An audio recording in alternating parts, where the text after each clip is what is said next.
I'm Double J Jeff Jarrett. That's right. That's Jeff Jarrett. That's Double J Jeff Jarrett. And right now, tune in to Turnbuckle Tavern. Now choke on that, slap piece.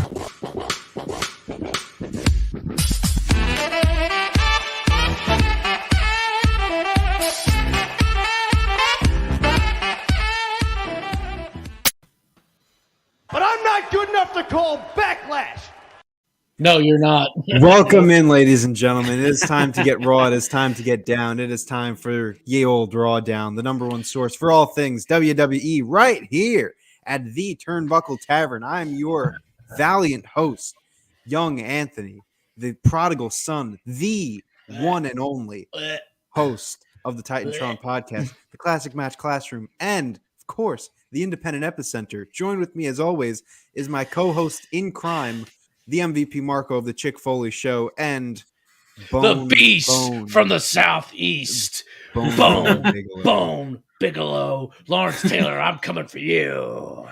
The stupid name. He has like 7 of them lined up. I don't even want to know what they are. I can't wait. I can wait. Ladies and gentlemen, welcome to the Rawdown. We've got a stacked show for you here today because, you know, it's that time of the year.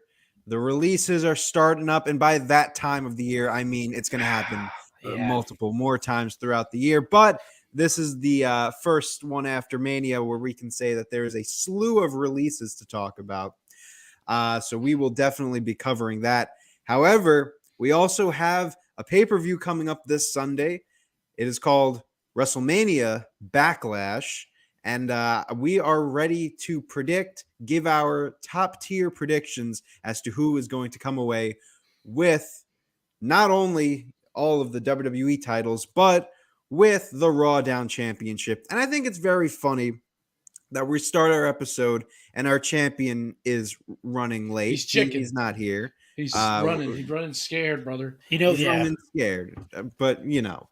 What else can we expect from someone? He's not Mr. Backlash. He's not Mr. Backlash. Oh, we'll get to Mr. Backlash in just a moment, folks. But anyways, I want to get right down to the first match on the card, and that is... Holy shit. You guys think you're going to do this without me? The champ is here. Oh my god! Brought out the spinner belt. I feel like when in sports entertainment land, here I am with my spinner belt. I am the Rawdown champion. I'm here to defend my title. You see the C next to my name?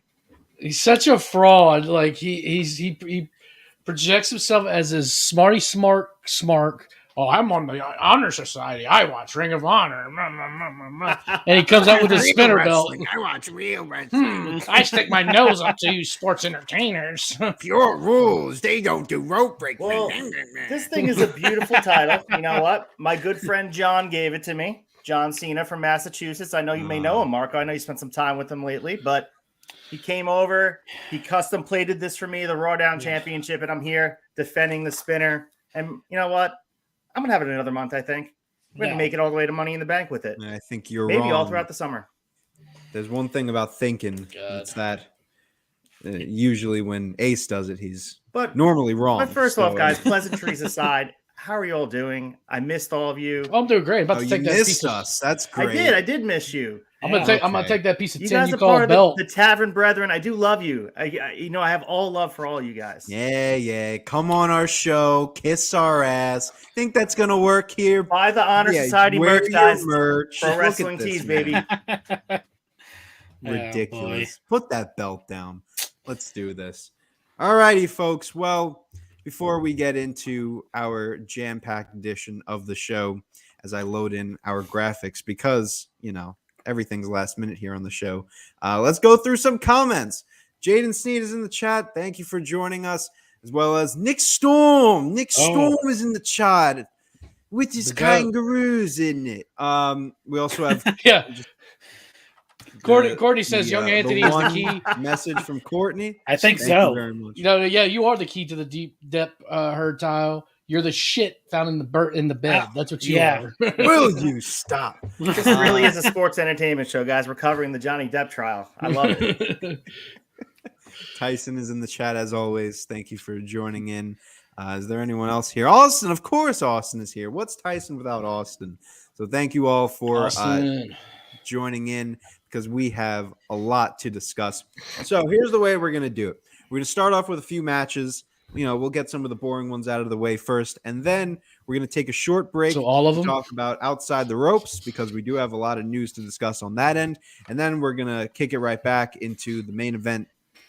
3 matches, and let's get right into it. So let's talk about some stuff that we don't care about. Boom! Happy Corbin and Madcap Moss.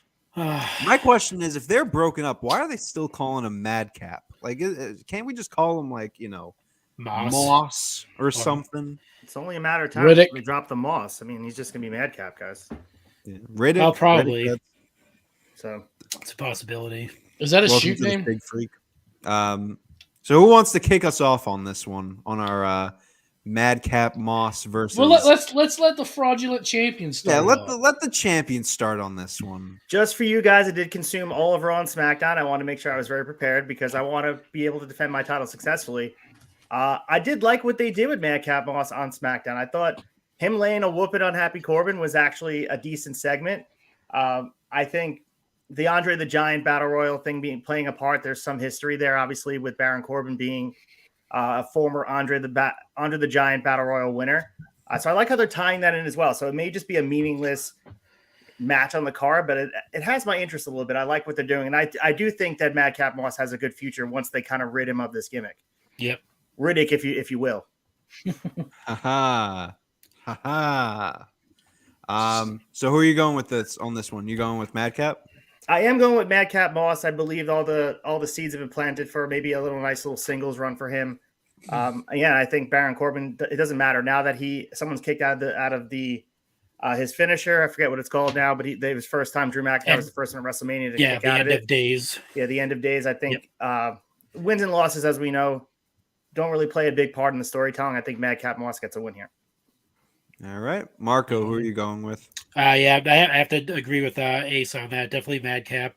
I mean, they definitely planted the seeds for him to be like one of the babyface runs in SmackDown because they're kind of lacking in that department.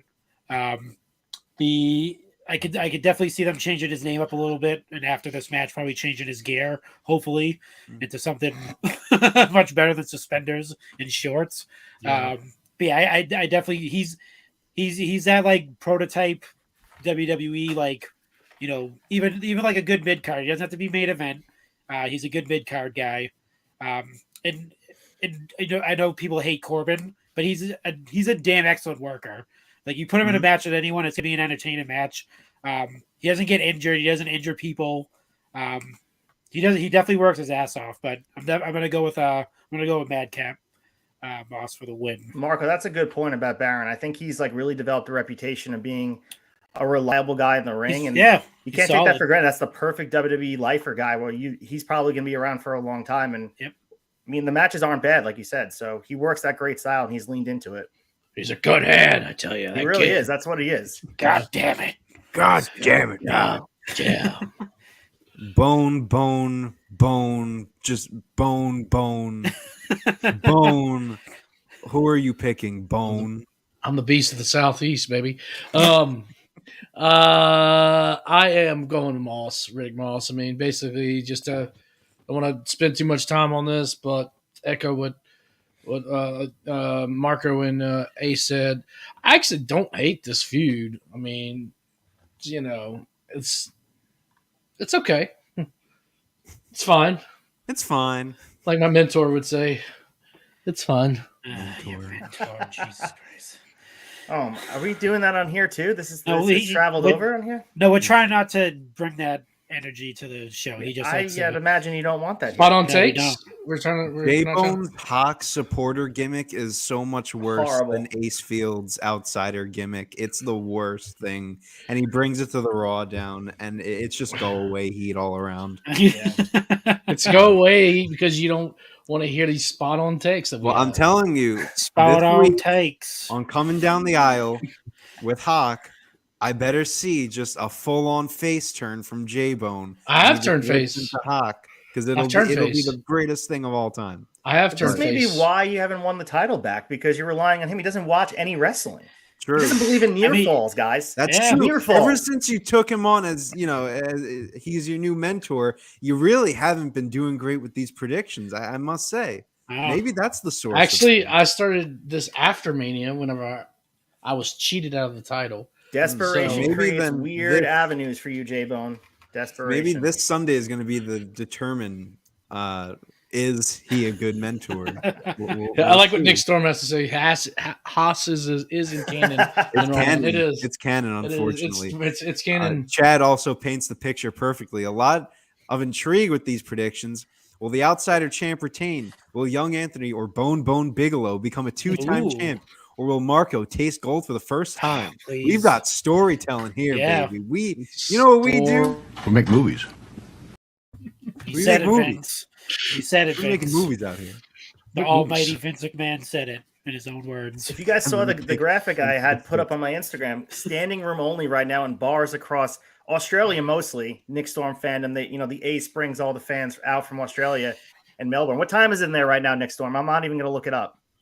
It's about 4 o'clock over there. It's probably about 2 o'clock. Isn't I'd it? say. Isn't it? That's more. It's British, Tuesday, isn't it? Danny Jeez. Anthony is in the chat. Thank you for joining us. Madcap needs a new name and gear. Absolutely. I hope he doesn't go back to. Maybe he will. Riddick. Do you think he'll go back to Riddick, or you think they're going to give him something else? It's probably just matter. going to be Moss. Like, Yeah, Chron- Chronicles. Yeah. Moss. It's the Chronicles of Riddick. It's Moss. The Chronicles. of Moss Gunther Riddle. what are you guys seeing? Are you seeing him wearing classic underwear tights or long tights? Undied little long up? boys? Is he gonna undied up? Is he gonna Yeah, he'll like? probably be undeed. Is he gonna boxer brief it up? Like what? Maybe what's he gonna singlet, do? What kind maybe, of maybe- I can see the singlet because it's a Onesie. transition from the suspenders. Yeah, I Yeah, can see that. he's gonna onesie up. What you think, guys? Onesie. Speedo Adult it out. diaper, maybe? I don't know. Let's see. Oh boy, we have fun here. Anyways, let's move on to our. Oh, I also picked Madcap. I don't know if I said that, but I also Yeah. picked Madcap as well. So we have a full sweep here on Madcaps. I wonder if anything will change as we move along. But we're going to move on to another match here. It's a first of many rematches here from WrestleMania. Bobby Lashley versus Omas. The kicker here is that MVP is now with Omas. Something I just learned the other day. Malcolm Bivens, who is a recently released NXT manager, was supposed to be Omas's manager before MVP stepped Thank in. God. Yeah. Really wish I would have seen Malcolm in that spot because he is hilarious, but we'll get No, to him. MVP's better, but anyway. I mean, yeah. There was some talk about Malcolm Bivens potentially. They had him penciled in if he wasn't signed with NXT to be doing the Sterling role in AEW with Jade Cargill. That's what rumor and innuendo had. Ah. No, that would have well. Yeah, I So- guess that'd have been pretty cool, but But I think Yeah. Mark Stern sort of grew into the role. I Yeah. really like him with Jade now. Not to go off on the AEW tangent. Well, we'll talk about all the NXT releases in just a bit because I got some words on that. But uh-oh. until then, let's talk about this highly anticipated rematch between Omos and Bobby Lashley. First of all, I do want to say Bobby Lashley's entrance. They did it at WrestleMania and they did it on Raw. They have to keep doing this because the whole podium with the boom, boom, boom, boom. I thought Yeah. it was so cool. It gives him a unique flavor to him.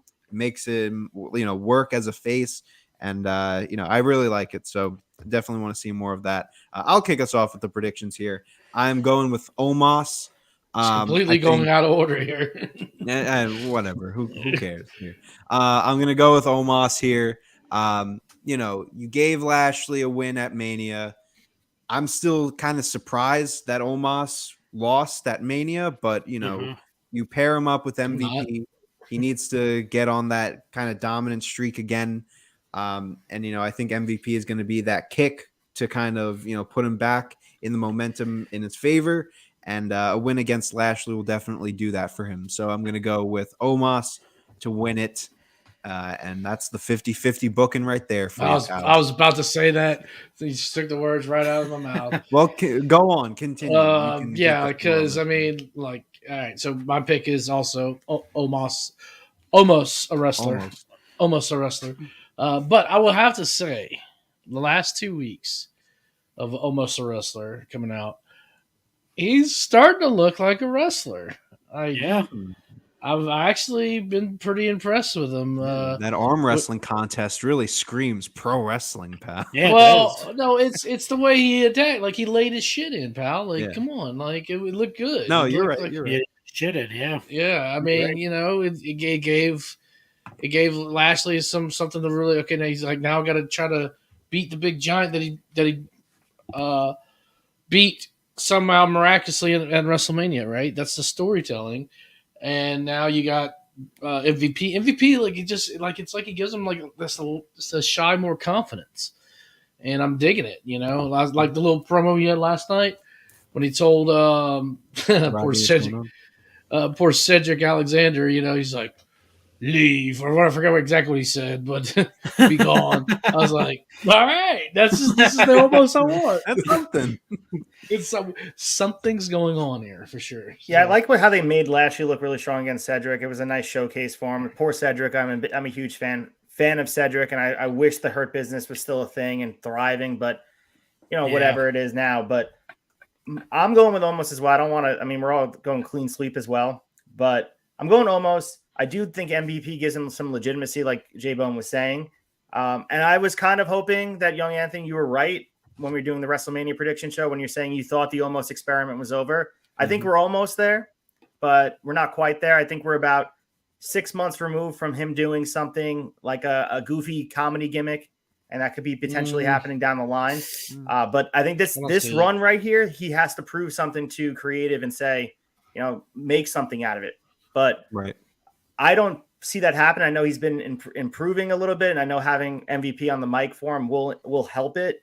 But I think at the end of the day, he just doesn't have the ability to work matches, and he sucks. So that's going to show itself, and it's going to rear its head where you're going to give up. People are going to give up on him, and I do think he's getting the win here because they're going to give it one last go through the summer to see if they can make him into this monster that they can bring across when they go to Europe, and they want to have this monster to tout out there as an attraction. But yeah, I mean, it's just 50-50 booking to the T. Like, if you want a definition of 50-50 booking, this is it. Yeah. This whole show is really, I mean, I'm not going to get into my other picks, but that's how I almost picked the whole show. Well, I think the Omos being associated with MVP now definitely saves him from that comedy gimmick, kind of putting an established name with him.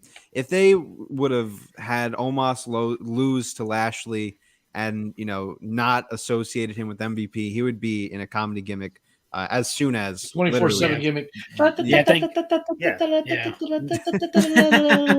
who knows? I think we have the GCW Bloodsport thing looking to be purchased, and he was the guy in Raw Underground. They love him in that role, so maybe it comes back somewhere down the line. I don't know. Yeah, Josh Barnett, Bloodsport, GCW. That's definitely something to look out for. Marco, you're also going for Omos? Oh yeah, of course. Yeah, he lost at Mania. He has to get the return win. Plus, he's more aligned with MVP, like we discussed earlier. And I don't think the Omos experiment is like going to be over anytime soon. Personally, I don't think he technically needs a title. Because I think that's what I think. What I think is this is MVP's this is like his test. If he can take Omos and bring him in that direction as like a main event, because he did it with Bobby Lashley. I mean, he did it with pretty much all of them. Shelton Benjamin and Alexander became tag team champions. He presented that. Go ahead. Oh, sorry. Lashley can work though. Yeah, Lashley could work definitely, but I mean, Omos doesn't have to work. He's not a. I'm watching him in the ring, I'm not watching him to do fucking 360, suicidas and shit like that. He's there to like choke slam, clothesline, dominate, and that's pretty much it. It's not. I mean, it's fucking ABC booking for WWE. Yeah, the work rate suffers for sure, and I think they're trying to make a new. I commend them for wanting to create an attraction in that way because he is an attraction, but I think we're so overexposed to that because of just the bigger guys on the roster too. I mean, he is a big guy, but there are big guys. Like when Andre was doing his thing, Andre was a freak of nature because like he was a guy who was I mean, huge. And he was an attraction. I don't think you're ever going to have that, and they're desperately trying to get it back. Oh, yeah, Big Show was a definitely. close second to it. Well, and that's what I was gonna say. Like what he needs to study, he needs to study two people, Brock Lesnar and Big Show, because of their selling ability. You know, that's what's gonna get Omas over, is his selling ability, because he just does the big guy, like shaking his head, you know, like, oh man, I'm gonna, you know, stun look, like Dr. Frankenstein just zapped him again or something. Yeah, I only bring up them not really giving up on him too fast is because of Mabel or Viscera or all these. He like Vince McMahon he was like in love with that dude. Like he gave that guy so many chances, and he was like not even as close as looking at as an athlete as Omos. So, but where did he wind up? He wound up doing the lover boy gimmick at the end. I think we're going to see Omos, whether it's this summer or the fall. We're going to see him humping somebody. Like Dana Brooke. I don't know if you could. Well, that's another thing. Nowadays, you really can't do that stuff, especially like they're a publicly traded company. They're trying to keep it PC for the most part. He'll be dancing, dude. He'll be dancing by October. I guarantee you. He's gonna be like doing a dance segment, like a dance off with somebody. Yeah, lover boy almost. I enjoy destroying lives. That's perfect. Oh, but the boy. big difference between, you guys mentioned Big Show and Lesnar, J-Bone, great point about the selling, but Big Show was so athletic. I mean, him as a 26-year-old, I'm watching right now in 1996 WCW on Shot Nostalgia, the guy's doing drop kicks. It's like, you know, night and day between the two workers. He was doing 450s back then, I believe. Not quite, but revisionist history. 450s, all right. One more thing I'll say on the Omos situation. I mean, for me at least, maybe, you know, you can look at it different ways. I just don't think the appeal of an attraction in wrestling is as impactful as it was years ago. I think wrestling has evolved past the need for real attractions. Like, you know, attractions to me is like a carny thing. You know, you see like the tall guy or the small person or whatever it may be. And, you know, just seeing them based on their height or their size or their weight or whatever, it's not needed anymore. And especially with wrestling involving with, you know, so much focus on work rate and technical ability and all this. I think if you do it right, it could be interesting. But like, you know, someone like Omos is just he's just not clicking for me. I mean, with this whole MVP alignment, now you might see a little bit more progression and as far as like who he is, what his character is, and really see him grow and evolve. But, you know, before that, I was kind of just over it with him. Austin says the Great Khali was the best big man worker ever. Where's the block button? Oh, yeah. It doesn't help that Omos is not toyetic either. Danny Anthony, who's new in the chat, I believe, here from Facebook, he's not toyetic, like an action figure. Like he's wearing some gear that he's wearing slacks and a tank top. That it's it's hard to get motivated on. Like, where's the merch for him? I'm not saying he has to wear anything like Macho Man's gear, but I mean, that figure looks awful. I mean, I'm sure no one's making an almost custom. I mean, even Ezekiel started wearing tassels around his arm. Right. So who knows? Ultimate Warrior James. Oh, boy. So all right, so we're all going Omos. It's another clean sweep. Those tiebreakers that are coming in later on the show are definitely gonna come into play here. But I know that this match has the potential to main event, but honestly, I think this is one of the most, I cannot believe that we're doing this again and cannot stand the fact that I have to watch it again matches. Thankfully, there's a stipulation for it. But Charlotte and Ronda Rousey, oh my God, why do I have to sit through this match again? I was in the building. Well, it's technically the second time it happened. First time it happened at, what was it, Survivor Series? Thought it was a very good match.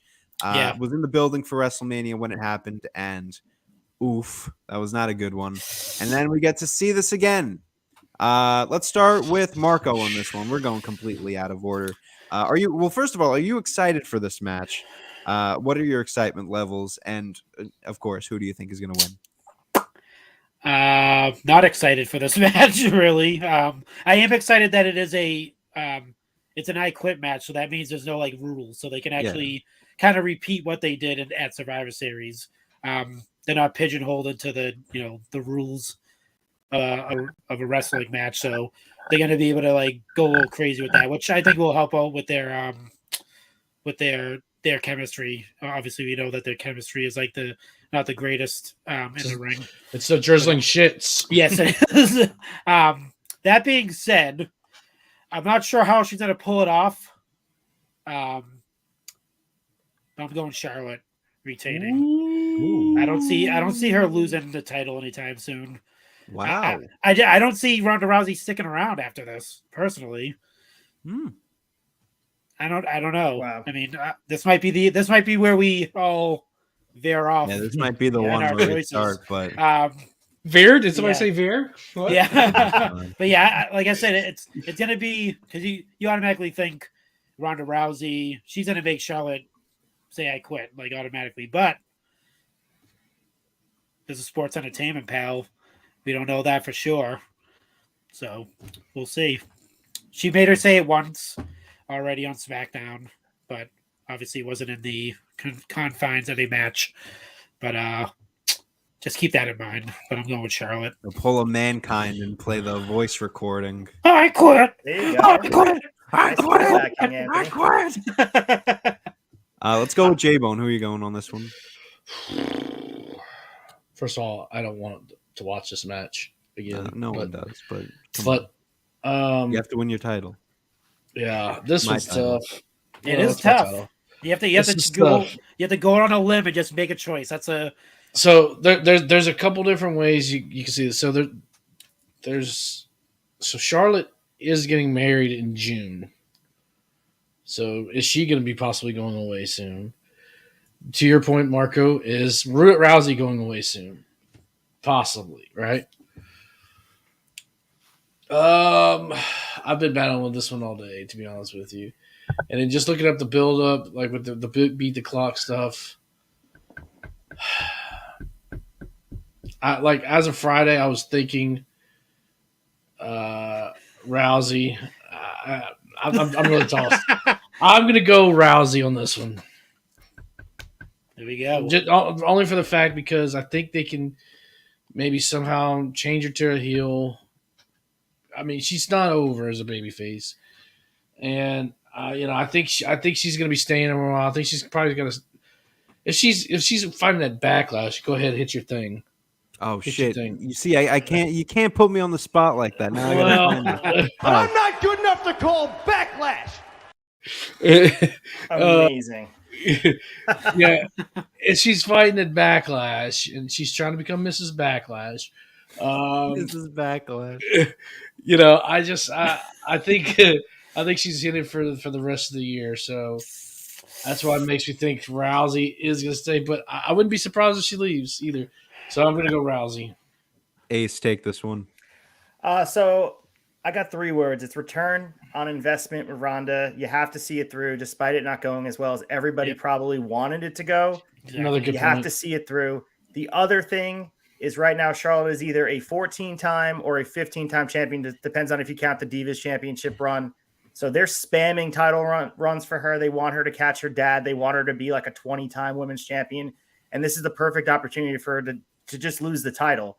And then when you watch that WrestleMania match, the writing was on the wall. I predicted Ronda at WrestleMania, but I probably should have picked Charlotte because of the reason that they want her to live in these big moments where you go back and watch the old WrestleManias and see, oh, Charlotte dominated these big events.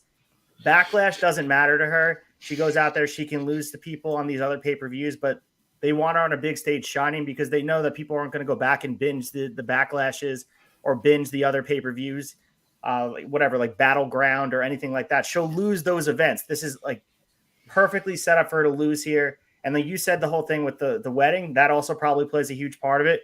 But similar to Flair, and again, not to shout out Shot of Nostalgia, which I'm doing with my Mike Bellcaster on Fridays here on Turnbuckle Tavern, they booked Flair, her dad, the same way. He would lose, win the title back, lose, win the title back. It never really mattered. It was almost about just getting reigns for them. And they wanted to just have the amount of title reigns were more important than the actual reign themselves. So I'm going Ronda here, and I think Charlotte will get the title back sometime in the summer. Yeah, I'm also going to go with Ronda on this one. J-Bone, I didn't even know that Charlotte was getting married in June, so that was a really great point to bring Because up. I'm a professional broadcaster. And Okay, keep telling I'll look yourself. up ahead. Journalist, Anyways, that's a journalist move right there. I mean, I'm looking at WWE's superstar page for SmackDown. The roster is so thin on SmackDown that I kind of just want to see another something part. new. And that's kind of the main reason why I'm picking Ronda is there are more interesting matchups between for Ronda than there are for Charlotte. I'm kind of also under the assumption that like once Ronda wins this title, maybe not right after, but a little bit after her initial win, she'll turn heel because Ronda as a heel is 10 times better than Ronda as a face. And, even with Ronda as now, let's say a heel, you have some interesting matchups if you wanted to do it. We could relive Ronda versus Sasha, which we haven't seen, really take a full feud to do. You just brought in, Raquel Gonzalez, which could be a fun dynamic. Even someone like a returning Lacey Evans, who's getting this new gimmick, she could be an interesting factor in here. Even someone like Shayna Baszler, who's not doing anything, you can do a Ronda versus Shayna type of deal, or team Shayna up with Ronda. You could do whatever with it. So I think there's more potential with Ronda as champion. And I'm so sick of seeing Charlotte just as champion. But like we've been saying about, booking Charlotte like Ric Flair, she's only going to become a 16-time world champion if she loses it however many times. So she's going to have to lose it again here. I think now is the perfect time to do it. She's held the belt for a little bit now. She's done nothing with the belt, if you ask me. I don't think this reign is anything memorable, be it how long it was. I think it's ridiculous how they just let her do nothing with the title. But yeah, I'll go with Ronda on this one, and I'm hoping that we'll get at least a nice little run with Ronda being champion. Put her up against some new faces, really use the limited roster that you have on SmackDown. Let them all just go through Ronda. Maybe they'll even do this, the draft or the shake-up or whatever they want to do to give her It's some more time to shake things up just a little bit. It's time. It's time to shake things up around here. You're lucky I had that one ready to go. But yeah, Ronda definitely is the more interesting winner here. I know you guys mentioned that they were lacking chemistry this program, and I know the WrestleMania match wasn't good, but if you go back to 2018 when they wrestled each other at Survivor Series, that match was really good. Yeah, like I said, some good chemistry. I think Ronda's first run, she was really getting. I think she moved away from who she was as a wrestler. I think she was doing more of the MMA stuff and the judo suplexes, and now she's trying to be more of a sports entertainer. And maybe that's people that are making her matches up or whoever's behind the scenes saying we want you to be X, Y, and Z. We saw the change in the promo as well. It was several factors. Where was that in the card? It was the build up to the match. It was. Like you said, there's a little bit of different style. There's an attitude of Ronda where it just seems like she doesn't care. Yeah. There's a lot. But you gotta think that match was supposed to be her and Becky, not even her and Charlotte. Charlotte was a last minute addition because remember when Becky got her face broken? Yeah, that was the build. That whole build up was supposed to be Becky and Ronda at Survivor Series. And that was like the main. Well, then it's more Ronda's attitude because her attitude then was like gung ho. Yeah, it's just like I'm here. See, that's one of my factors into why she's not going to win is because of her attitude that she's there now. Like she doesn't seem like she's really. She's not invested. Yeah, I see that with her. She feels like she's just reading a script, and that's a lot of people that are on Raw and SmackDown, but her especially, she seems like she's phoned it in, just collecting a paycheck. That's a shame. She's talented as shit. Like she goes out there and she can have good matches. It just hasn't been there this run. Something hasn't clicked. Yeah, absolutely. All right. Well, we got through. This was our first match that we kind of broke off a little bit, but still kind of kept it all together. So we'll come back to the next three matches that I would say are the more interesting of the bunch that we'll see this Sunday. Some rematches, but that's what you come to expect when you're watching a show just like. But I'm not good enough to call Backlash. But alas, we will be back to talk about them. Before then, however, we have some big news that is coming out of this week, and we're going to cover it on Outside the Ropes. Outside the Ropes, and you know what time it is. You're fired. I'm sorry, you're fired. Get out of here. You're fired. I suppose you're fired. How the hell you gonna get fired on your day off?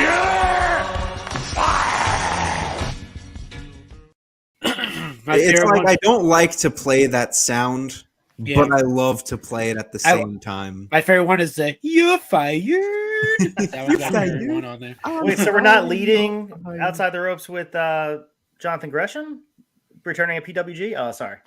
That's my show. No one cares. what Go is that? watch the Honor You're in a- Society. Yeah, you're in a different, entirely different universe right now. The We WWE talk about universe. shows that actually AEW have Galaxy, TV baby. deals.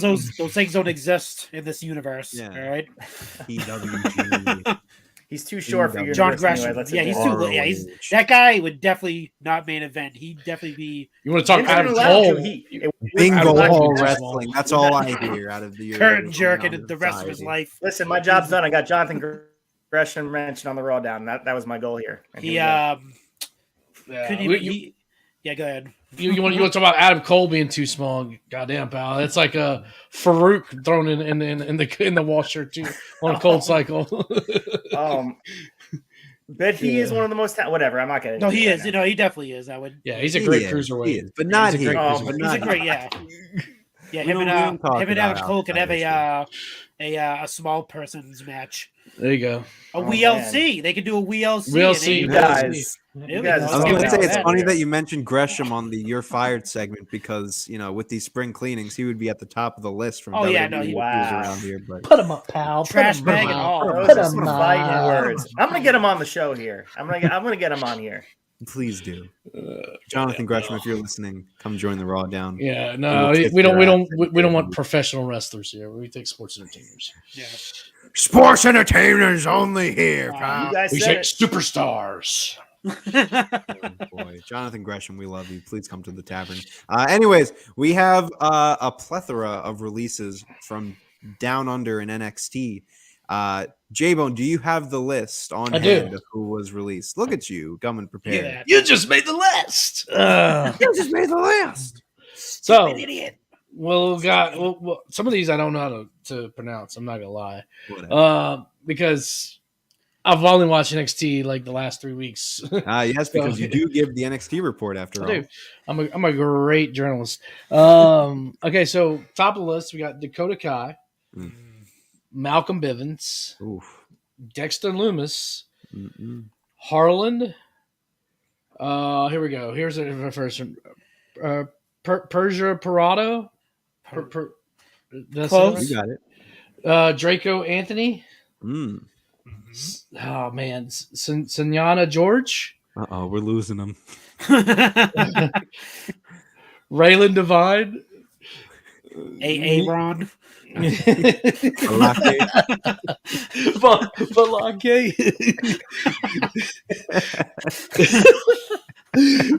That got me. Mila Milani and Paige Prinzavali. Be nice. I'm All from right. Louisiana. Okay, we barely know We how to need to- read. Hey, we need to do a Okay. segment to have J Bone just read off all the NXT roster, like all their names. Oh my god. That'd be the greatest thing ever. Just everyone All from the A to names. Z, all of them. Hey, Oh boy. I went to school with Bobby Boucher, and I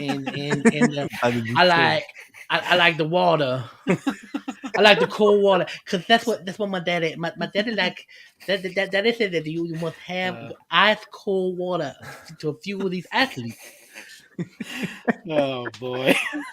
So, listening to Wrestling Observer Radio, they were talking about how every 90 days you're going to be getting some of these because they're having people on preliminary. A lot of those, the last run of those names you listed were brought in for tryouts not even 90 days ago.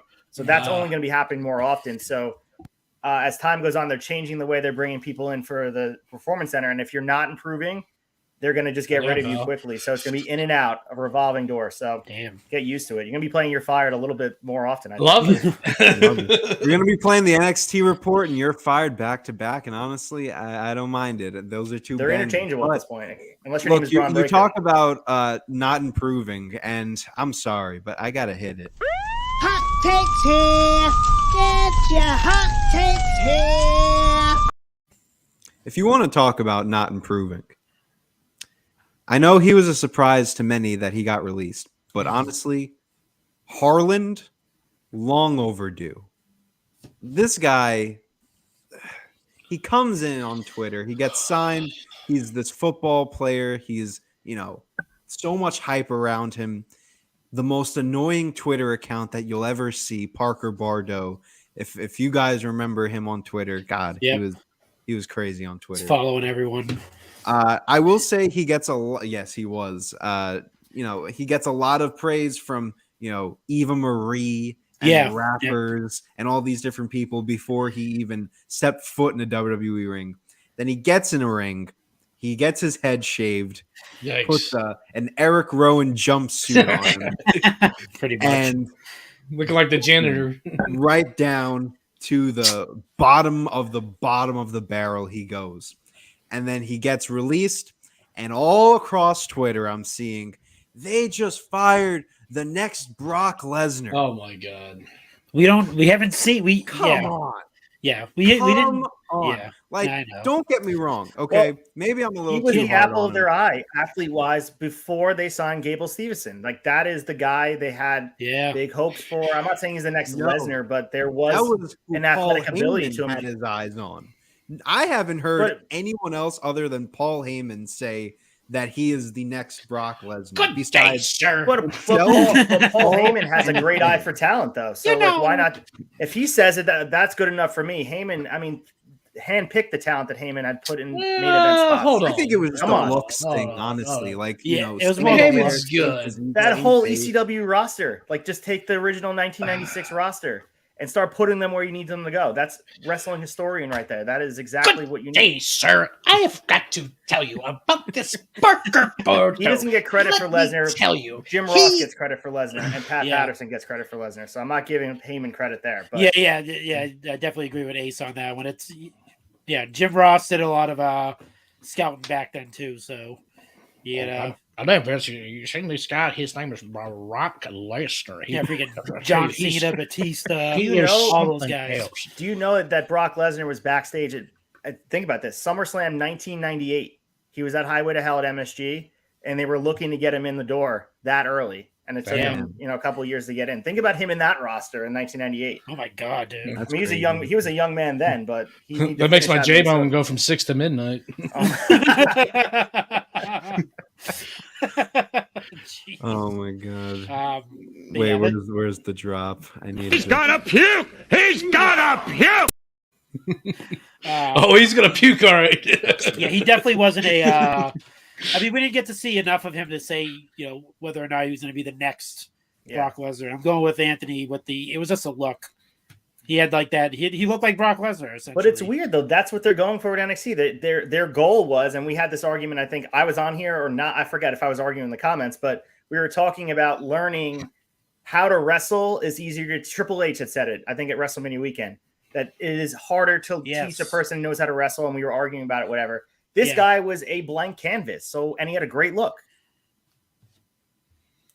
Maybe he was just bad. I mean, yeah, but I he had a wasn't bad watching attitude, though. NXT. That's the thing. He had a bad attitude. So Well, that was there you go. There you go. It That might have wasn't there, honestly but- been the attitude. I mean, from what I saw on Twitter, I feel like he was one of the guys that just like believed in his own hype. Yep. As bad as it is to say, because like you I go on agree. Twitter in like, circa 2020, as long ago as that was, or it feels like it was with, the pandemic and stuff. But, all across Twitter, you would just see either fans thanking Parker Bardo for following them back, or Parker Bardo himself tweeting where my stands at with the little purple horn emojis. Yeah. My Like, God. it's so weird. But I mean, yeah. while we're on the topic, and I don't know if I need to play it. Hot takes here. Get your hot takes here. We gotta stop with the whole "the next" little slang. That's been happening far too much lately. Yeah, and I agree. I understand it to a point, but some of these comparisons, man, Harland is the next Brock Lesnar. Austin Theory is the next John Cena. They do that in all sports. Is the next Kurt Angle. Yes, there are vague comparisons. Parker Bardot looks like Brock Lesnar. Austin Theory is handsome and young, just like John Cena was in 2002. Gable Steveson is a gold medalist, just like Kurt Angle. But we got to stop with the next. Give it some time. We don't even know what half these guys can do. The next. Well, it's a look thing. Marco and I was saying. It's that's all across sports. And by the way, since we're talking about that, I'm the next Mean Gene. Yeah. But, if anything, I'm the next Mean Gene. Shout out to the Independent Epicenter and Invictus Pro Wrestling. Someone has to be next. What is the next? What was Harland the next football player turned into pro wrestler, or was he the next Brock Lesnar? Someone has to be next to what they do. Austin Theory could be the next guy who could be U.S. champion, the WWE champion. Don't get me wrong. You can be next. I don't have a problem with obviously Austin Theory, Gable Steveson. They're next, but to be the next. It's hard. Some of these guys are one-of-ones. John Cena is a one-of-one. You're never going to replicate him, and it's not fair. No matter if John Cena wants to compliment everyone on social media lately, he's complimenting Max Caster. He's talking about Austin Theory's better than he'll ever be, which is a bizarre, weird take that he's living in right now.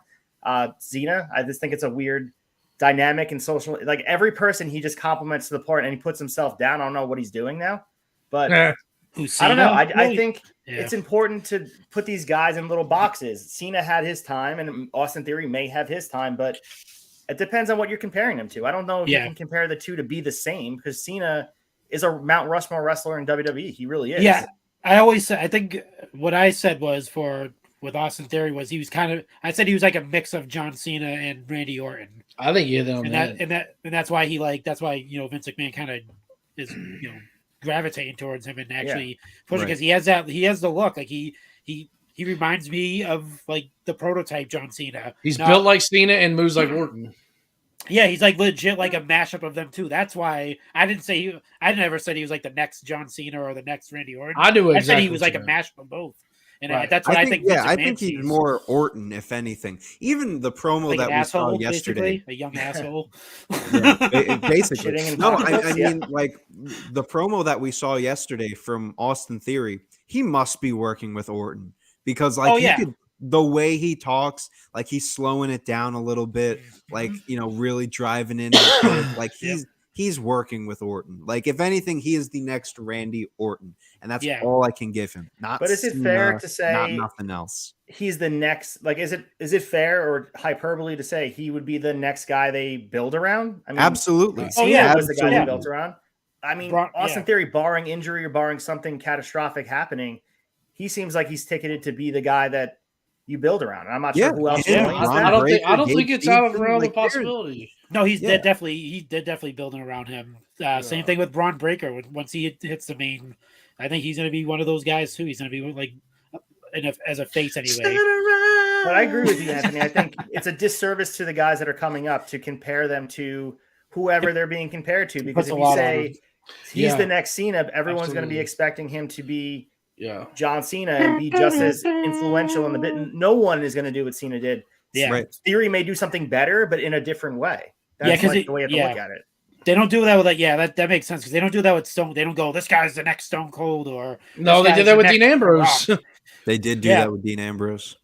Yeah, it's true. Oh yeah, they tried to book him same thing with Becky Lynch. They tried to book a ruthless character. You just can't do it. Austin was him turned to 1,000. Exactly. Yeah, you can't book it.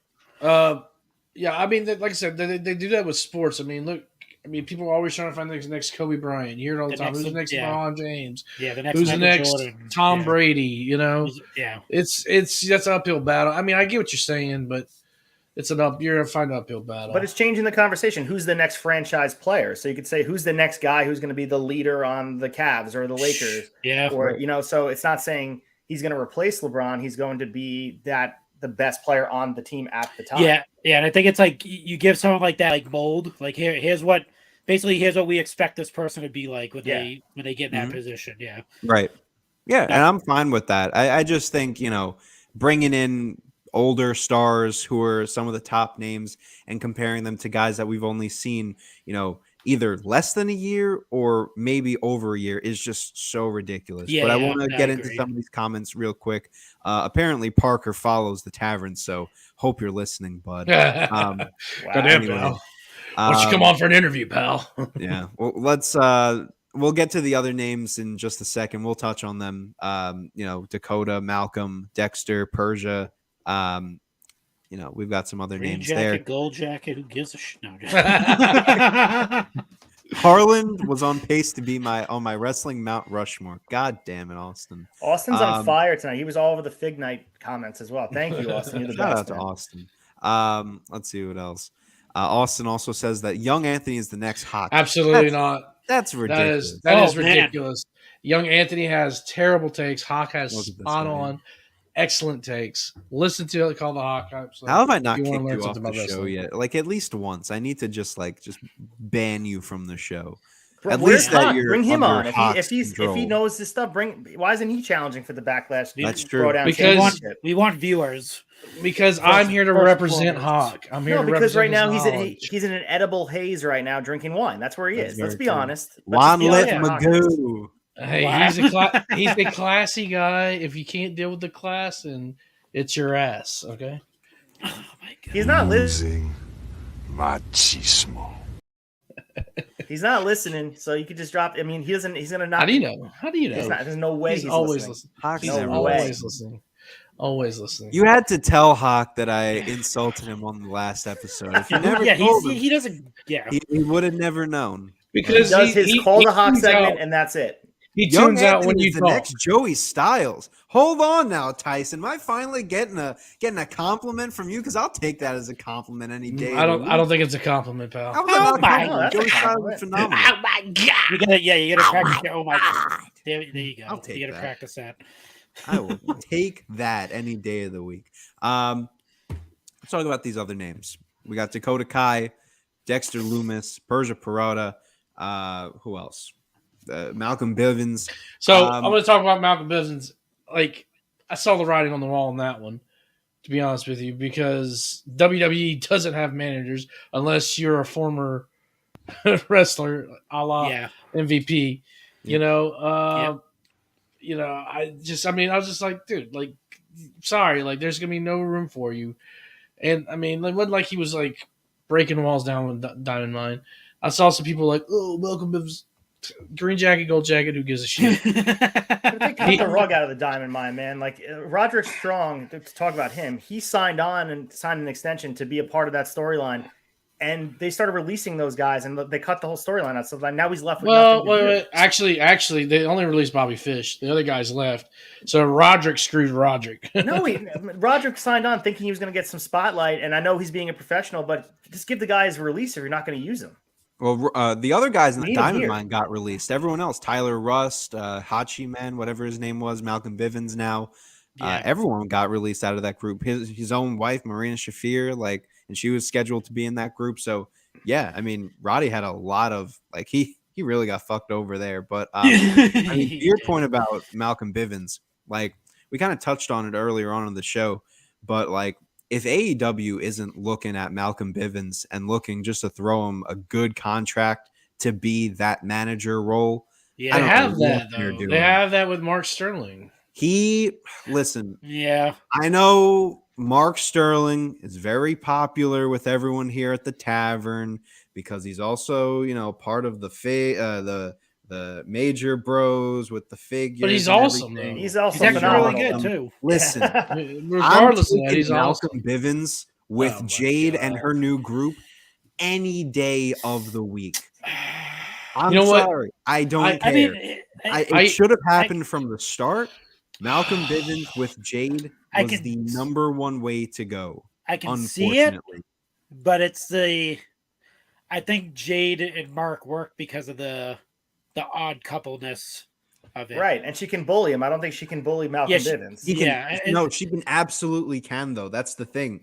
I It don't just know, 'cause works so Bivens much has more better of like a because stand. Like Sterling kind of knows his role, like almost like a Better Call Saul. Like I'm gonna be mousy in the corner, but I'm the brains behind the operation. Hey Ace, is there a good wrestler too? Like don't pull the wool over your eyes on that one. Mark Exactly. Sterling's actually really good.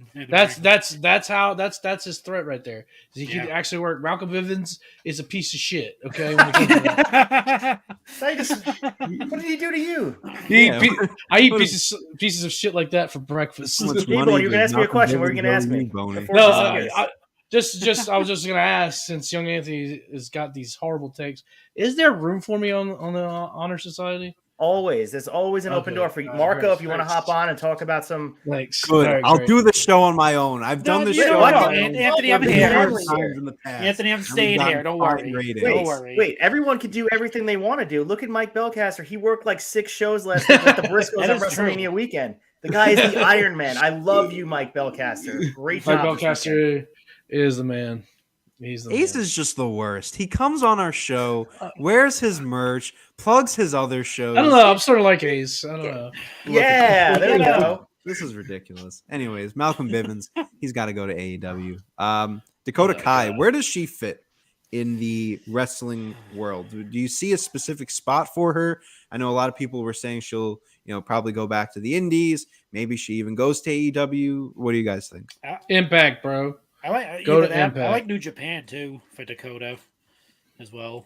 Well, it would have to be like Stardom. What do you call it? Stardom. I think she's a good piece for a roster. I don't think she's you don't debut her in a big Impact spot, but I also think having her to add to the AEW roster, which is pretty thin on the mid card. I mean, outside of Britt and Thunder, and now you have Tony Storm, but you could use all of the quality wrestlers you can get there. So I could see AEW could use her. You even have the Ring of Honor women's division that is going to be showcased as well. That's a good point. I forgot about that. And then I selfishly would like to see her do an indie run. Have her go to GCW, go to New Japan, work AAA, do your thing. Go out there and spread your wings, because I think you were held there in WWE for too long, and they weren't using her correctly. I think she's super talented and could do a lot more than she was doing.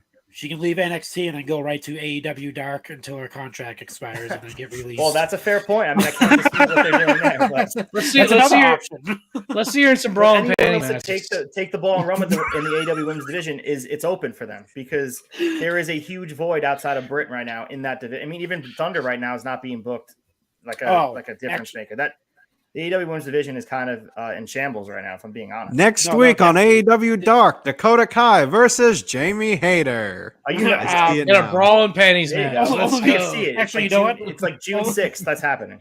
Only because J-Bone brought this up. Actually, for some reason, I recently watched Taboo Tuesday, the very first one. Oh yeah, fantastic card, by the way. And they had a women. Yeah, they had the women's battle royal. You got to, the fans got, the WWE Universe got to pick what they wore and stuff like that. It was like a schoolgirl outfit battle royal. Stupid. Yeah. AEW Dark. Take notes. Chad says Dakota equals overrated. All right. She can work, though. She can work. I know she doesn't have a lot of character down work. here. All right. That she can work. Dakota is a great worker. Yeah, I think. I could see his point. I have to agree with him on that. No one cares about your point, J Bones. Just I mean, look, she can work. She's good, but I mean, I think she's she's just like any other female wrestler. Yeah. What was her gimmick? She did have a character in like the later end of that NXT. What, change your hairstyle? Whoa. No, she had like the schizophrenic kind of gimmick. What if we're judging people how they're booked on NXT with character? Like, I mean, Braun Breaker was like kidnapped the other day. Like, what are we like? You can't judge them how they're booking them on the show. I love 2.0. Such a great show. I was watching today. Honestly, they put on a really good show for the spring break show. Really good matches. Check out the triple threat match for the North American Championship. It's too much other good wrestling out there. I'm not wasting my time with that. Exactly. Hey man, listen. If it's actually good, if you're not busting chops, Anthony, we'll check it out. And what's his name? Carmelo Hayes put on a phenomenal triple threat. So who knows? Chad, I see you say she's forgettable. I agree. Right now she is, but I think she has the talent to prove herself, and that's why I think working the indies would be really good for her. And I think we could be talking about her in 2023. It's like, wow, She really revamped what people thought about her. Or we could be like, hey, remember when Dakota Kai wrestled for WWE? One or the I other. think I think her booking has a lot to do with that too. The Dakota versus Tegan Knox feud, which really fell flat because of the whole pandemic. I feel like they would have been skyrocketing with that feud had it gone on for a little bit longer. Plus, Tegan Knox had a long list of injuries. Yeah. So I feel like there was a lot more left in the tank for that feud. I think the pandemic really cut her wings out from being one of the top heel. If the pandemic didn't hit the way that it did, I feel like we would be talking about Dakota Kai as one of the top women in NXT history. Who knows what would happen on the main roster. You start pulling that thread, though, there's so many guys. This wrestling will look completely different. Who knows who doesn't get over, who stays with WWE, who goes everything's just changed because absolutely. Butterfly But effect. From the way that they were building her up, from that, her heel turn at War Games was great. Pairing her up with Raquel Gonzalez was such a good move. From there on, they kind of just missed the boat with her. I think they did a lot of things wrong. Could have been a lot better. But I think you're really going to see her kind of shine with the focus more on her in-ring work now that she's going to go to the indies, or she might even show up in AEW. Who knows? But it's not the in-ring work is the issue. It's her character work that she's got to show off. But it's hard to do it right now in NXT. Granted, if she goes somewhere with the freedom to do the things she wants to do, and she fails and flops, I kind of disagree because NXT 2.0 is all about character, like all these goofy characters. But you do it in their box, though. Like you have to do it in a scripted box. Maybe that's just not for her. It's a work rate style gimmick. But she also was in the black and gold NXT, and I mean, she was meant. But I think what Anthony was saying, she was on the precipice of taking the next step, and she got kind of her legs cut out from her because of the pandemic. Absolutely. You're forgetting one factor too with that. Triple H is no longer in charge. True, you're right. Honestly, I was surprised they let her go just because she is a good hand to have and a good person to have on your women's division. She's like, and so in that regard, I was surprised, but it's not like, oh my god, she's like the Adam Cole. She's like the Adam Cole of the division there. Give me 4 million Dakota Kais. I think Dakota Kai, and this will probably be one of the last things I say on this because I want to get to some other names, and then we have 3 more matches. Is that I feel like Dakota was just the wrong person, or maybe the right person at the wrong time.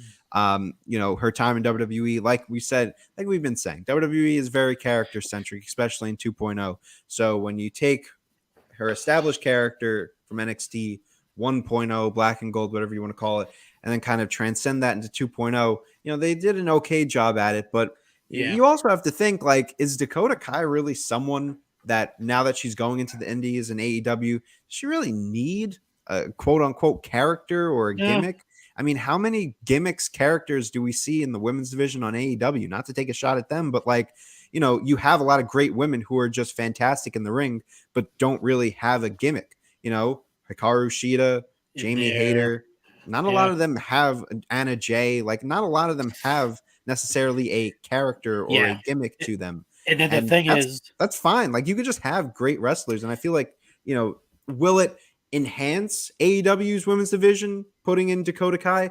No, but I think you have another really great hand for someone like a Britt Baker or a Jade to go up against, and with either Britt or Jade defeating them, that just adds to their repertoire of their reputation, or maybe Dakota Kai gets slotted in. There's a lot of ways you can go about it, but I think looking at character necessarily is one thing to not really have a good judgment on, just because she's been in WWE for the longest time. There's not a lot of room really to, judge based on that. And of course, everything with the pandemic, but I think only time will everybody, tell for Dakota. I think for everybody, it's not just her, Dakota. For everybody, this is a turning point. You can make a decision to just pout about it and say, I was done wrong. And you could talk shit about WWE, or you could take the approach to rebuild and look at yourself in the mirror and say, I did something wrong. I need to improve myself. I need to get out there, and I can't rest on having former WWE superstar. She was there. She needs to go out there and make a new name for herself. Doesn't even have to wrestle under Dakota Kai. Go out there and prove yourself to everybody else and do those dates, work those local bookings, because that's how you make a name for yourself. I mean, not that Cardona didn't have a name. He won the IC title in Dallas at WrestleMania. So it's not like he didn't have a name before this, but that guy took every booking date that he could, worked every small venue, went out there and grinded. And he became last summer one of the biggest stars in all of wrestling and lit the independents on fire. So if you take that approach of like getting released and use it as a positive, it's very possible that you can make it a good thing. I think she has the opportunity here. Yeah, I was actually gonna before he even, you know what? No. Turnbuckle, yes. No, I mean, I'm not gonna say it in those words because that's a little harsh, but I like it. Yeah, I mean, a gimmick is one thing, but having charisma and being able to have people care about you is another thing. And I think that's one of the things that the women's division in AEW is suffering from. Mm-hmm. Does anyone care? Even WWE's women's division, like, any women's division. So, you don't really see a lot of charismatic women.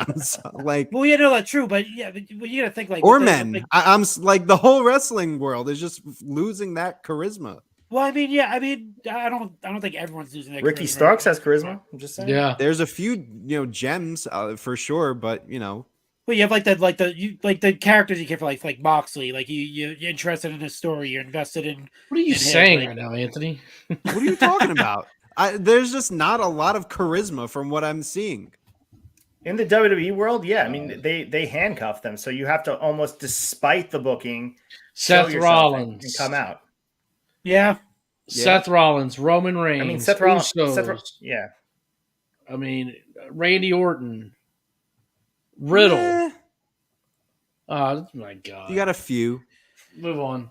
I'm done with this. Show chat's comment. Dakota Kai's the Shawn Spears of women's wrestling. Those are fighting words right there. That is pretty funny. I don't know. That is pretty rough. If she starts wearing an oversized suit and starts walking to the ring, all right, you got me. But in a terrible theme song. Get her the that's chair. That's a good theme song. That's the only thing good about him. Shawn Spears. Him making out with the chairs, not so good. Any other comments on the releases? Dexter Lumis. I appreciate the approach with Dexter Lumis. He posted something very positive with a painting of Vince McMahon on Twitter. Yep. Easily, all these guys could have took an opportunity. Like you look at Ryback now, who got released how many years ago, is taking shots at Vince in the social media. But you have to understand, wrestling is a small little bubble. So if you start talking shit about your last employer, I mean, you start to get a reputation. So like the fact that he took it in stride and said, you know what, I had a great opportunity. It was a great run. I didn't accomplish the things I wanted to, but now it's on a rebuild. He's already booked on the next this weekend coming up. He's booked on an independent show. Yeah. So and the thing, the thing I hate about Ryback the most is he got fucking pushed to the moon, dude. Like they put a lot of shit behind that dude. Like they put a lot of money into that dude. They had him in like main event matches. They had him against Cena. They had him in a program with CM Punk. Like I don't get what his meat on the table. That's just what you are. The other thing too is like stuff like that. I mean, even Ace kind of brought this up. Like you have to it's not always the company's fault. You have to take some fault in that as well. There's a reason why you were released. Here's a hot take. Hit that button. Hold on. Boom. Go ahead. Hot takes here. Get your hot takes here. 9 out of 10 times, it's not the company's fault. Oh yeah, no, I was gonna relate that too to everyday lives. Like people get fired. It's just it is what it is, and it's not. It's for business purposes. You weren't doing your job correctly, or I mean, sometimes it's politics. We've ran into those things a few times, but for the 9 times out of 10, it's you didn't do your job over the last year or last 2 years. I could probably count on one hand out of the people that they shouldn't have released. So there's more than that. There's more. No. Cesaro, Cardona should not have been released. Well, yeah, Cesaro was he asked for his release. I mean, I think Cardona definitely he shouldn't have got released. Cardona, no. He was a WWE lifer. Like he was the guy who was going to just he had a back in and out of upper mid card, then float down the card. He had a fan base. Yeah. Bray, Aleister Black, Bray Wyatt. Alistair got out on a technicality though. I don't even think I think he's his thing expired and even Rusev too. Go with him. That guy was the guy should be the main event. Rusev Day was the most organically over thing since Austin 316. Yeah. It's Rusev Like Day. I'll give it to They you. just let that just completely implode on itself. It's like, I I'll don't give- understand. I'll Why give you can't that. you just let people get organically Yeah. over? Rusev is the perfect example of WWE like getting in there and be like, no, it has to be this way. Oh, we don't want him to get pushed yet. He should have won that Rumble. Just make the decision instead of Roman that year. Give him the Rumble win. Like just in the room, Roman should have said it. Like, give it to Rusev. It would be better for everybody. Whatever. Yeah, I think honor. at the time, you're just not a WWE person. That doesn't mean you suck. You know, It's Yeah. just you're not a WWE guy. Yeah, you don't fit the mold, pal. Yeah, Get your Don't fit ass the out. mold. But Wow. it's time and place sometimes. Sometimes Yeah. guys don't fit in certain companies, and a guy who fits in a GCW, doesn't fit in WWE, and that's okay. Different strokes Right. for different companies. Exactly, And I think that's yeah. great. I mean, like, Jesus Christ, I think maybe we need a little work there. Why the fuck Oh. are you here? Wow. Just figured I'd stop by and say hi.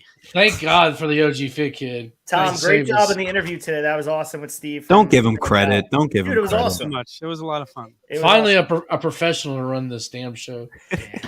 Wow. Make fun of young Auntie. He's a talented little kid. We're an hour and 10 into this Talented show, little and it's shit. finals week. Give me a break. How are you, Tom? I'm very good. Very, very good. So what are we talking about? The Well, we're release. talking about the release is actually you're right up your alley. So Oh, nice. we're on the tail end of it, but I'll throw it to you real quick. Was there anybody you were just like, wow, Dakota couldn't Kai. believe? See, we were just talking about that. Yeah, we but weren't surprised. Like, Not I'm surprised. I was surprised. but I would have liked to seen her get a real shot on the main roster. But like, I don't really. Dexter Loomis, bye. See ya. Who cares? Yeah, I don't really exactly. care about anyone. So yeah, I think Tyson, I heard see more your rumors. comment. Miro's taking personal time off right now, so he'll be back. Tom, how do you feel about the guy that was groomed to be the next Brock Lesnar getting released? Harland, Harland. Parker. Gunnar- do Gunnar you know who that Harland. is? No. Point Carry. proven. We'll carry I will on. tell you, good sir, he is the next Brock Lesnar. And I will tell you, if you take Batista and Brock Lesnar and put him in one person, you get Parker Bordeaux. I honestly think if you released a whole NXT roster other than Braun Breaker right now, you're not losing anything. Am I missing anyone? There's a few guys that Oh my god, are pretty good there. You have the I like Samoan Cameron guy. Grimes. You'd be doing a lot of Part of guys the Samoan favors, like family. Roderick Oh, the Strong. Russo Let him brother? go. Carmelo elsewhere. Hayes is pretty good. Carmelo Hayes sucks ass. That is okay? such a bad take. I'm It's sorry. not a bad take. That's a Carmelo horrible Hayes, take. he's greener than goose shit. Keep him on mean, NXT for yeah, about he's in 2 But NXT months. almost for a is on the reason. main roster. Like, we're going full circle here, Gotta guys. keep I know, Mandy. right? He's oh my Oh god. boy, what a He's what a it's a creative wrestler on 2K22. That's a great point, J-Bone. Of course, because I'm a Keep Mandy great Rose. That's wrestler. what I say. Yeah, Mandy Rose and Braun Breaker. That's it. I agree. I don't Next, Mandy Rose. Look at you. All right. Any other comments on the releases before we move on? No, there's more Next. coming, though. You know they're Just, coming down the pike. We haven't seen the last one. Alrighty. Well, I'm sure we'll hit that "you're fired" button again. very soon. there could be potentially some main roster cuts. That's what I'm hearing. Mm. Yeah. Alexa Bliss going to be on that list. Do you guys think, compared to when I said this a couple of weeks ago, in the last few weeks, that there's more of a chance of it actually happening? Yes. Yeah, Yes. I mean, 100%. yeah, but I agree with you. she also is out with she had like sinus surgery. But she as said well, she's so. been ready since Saudi Arabia. To go Yeah, back. she's been calling them. Yep, she's been ready. She's been ready. And but Well, I thought that was after. I thought she had the sinus surgery after. Oh, she had that back in September. yeah. Yeah, but they also said they have nothing for her. I mean, if they release Bray, they'll release anybody. Like, Yeah. I truly believe it. No one is off I limits. think they wrote her into the same corner they did with Bray. It's unfortunate. But I mean, I say just But bring they it have an back. out with her, though. They have an out. She has an old gimmick. She Yeah, has like they do. Like she went to the therapist, and they could easily go back to the original Alexa Bliss. Yeah, and I, but yeah. it just I Let's wish get- they would do. Let's give her some George the Animal Steel shock therapy. oh my! Like throwing your mind around with her. Oh, that's great. I know people love her, but she has go away heat for me, man. I don't like her. Like, Oh, I love her. Ooh, I'm that's not a fan of her I at mean, all. Let me throw one of these on. Hot takes here. get your hot takes here. So is it go away heat with like the gimmick that she has now, or just her personality? Yeah, now, but it's hard for me to even go back because I feel like she's from the era of the Divas Championship, and I think women's wrestling has evolved toward. She like represented women's wrestling prior to Charlotte and Bayley and Sasha. I don't think she's up at that upper echelon of work rate, and if I'm looking at it that way, I don't know. She doesn't do it for me. I would rather not see her in that division at all. But she's better than any other female in the division on the mic. Debatable. I mean, I don't even know if I say that. She knows how to control the audience with the mic. She's so good on the mic. I would love to see. Maybe I haven't seen enough of it, and I'm willing to admit I'm wrong here. But I don't know. I don't ever get that. She is not a difference maker to me. Dang. God dang it, pal. But I'm I also think what's more interesting than like the big names getting cut, like the potential of like an Alexa Bliss or like when we saw Bray Wyatt, is when someone gets cut when they're in the middle of a storyline, like we saw with Aleister Black. Yeah, now weird. we just saw it with Persia Pirotta and Dexter Lumis that they were in the story, and they both get cut. Oh, and that was gangbusters. Let me tell you. What about Omas? Do you think he has a chance? Do you think they've tested the waters with this MVP thing to see if they think it's working? Because I still don't think he's anything. I think it's getting better. It's getting we just talked about it, but it's getting better. Yeah. Can I go back on someone who I was very down on until I've seen the last couple of weeks? And is it Madcap Moss? No, Veer. Thank you. I don't mind Veer. I still hate him. Thank you. It's not that I hate him, but they could be doing so much more with him. I agree, but he's not as bad as I thought it was going to be. Yeah. Babyface. Get better. You need a the gimmick is babyface for horrible. the Indian market. You bring in Veer. But the gimmick's horrible. Why does he have to be this tribalist guy wearing why can't he just be a big freaking Indian guy that's a stud wrestler? That's what we said. That's what me and Anthony said last week. Dude, he on his Twitter, he's funny and he's a stud. He knows how to dress. He puts on these nice suits, has his hair slicked back, and then he comes out and he's just like your town. I do have an monster wrestler. It's offensive, honestly. I don't get. I mean, it's offensive. Yeah, I'm sure a lot of people in India are like offended by this gimmick. I would be pretty offended. J-Bone, you up? No, he's you okay, J-Bone? He's had enough of your takes, I think. Because I'm slandering the good name of Veer Mahan. Veer is jizzing. Oh my god! Oh boy! It's like the group chat. I mean, it always goes back there, J-Bone. Yeah. Why? I'm sorry. Jeez. Oh boy! Any other comments on the releases before we move on? No, but I will say if you listen to the Extra Cooler show this week, they have a very special guest, but I'm not going to ruin it. Oh, it is you. Oh, nice. That's why you have to point it to himself. That's why you had to bump me earlier when I called you. Yes, I mean, it's a fun episode. So cool. Check it out. Sorry for interrupting you. It's okay. It's what the ignore buttons for. Yep. All right, folks. Let's get back into this. We've got more pick selections. Oh, Tom is here. You know what, Tom? You want to be involved in our Backlash predictions? Yes, I do. You want a shot at the gold? Let's do a quick run through of the other matches that I'll bring it to the All Elite wrap up show, baby. Oh wow, I like that. The stakes are raised. Better than being here, gentlemen. Or you might be doing the NXT report. One way or the other, it's a win-win. Wait, if I come in last place, I'm doing the NXT report. Yeah. Yes, you are. Damn. So get ready, pal. Stakes are high. Madcap Moss versus Happy Corbin. Who are you picking? Hold on when I throw up in my mouth. No, I'm sorry. I'm gonna go Madcap Moss. All right. Okay. Omas versus Bobby Lashley, number 2. Who are you going? Omas. All right. And the match that no one cares about, Charlotte versus Ronda. Who are we going with? Ronda's not submitting. She's not giving up. Ronda wins. Ooh. All right. Tom's a smart man. The staples in alignment with everybody. Quick, easy, and to the point. Look at him. You summoned him. Tom got to educate us on 1986 Piper. Tom only talks about Roddy Piper. That's all he knows. Dude, I talk about Macho Man too. Yeah. And Paul Orndorff 86, and Mr. T. 87. We talked about Paul Orndorff on Extra And Credit. Mr. T, too. That's your We guy. talked about another team with an 11-game win streak, right, ACEFIELD? Yeah. Freakill. Yankees keep winning. I got Mr. T over my shoulder. I mean, I can't see because of the blue light, but I got those retros, man. Shout out to Mattel. I can't Retros wait are for nice. the Ultimate Edition. They're on order. All right. Save it for Fig Night. Save it for Fig Night with your 92 views. Congratulations, by the way. Good numbers on that show.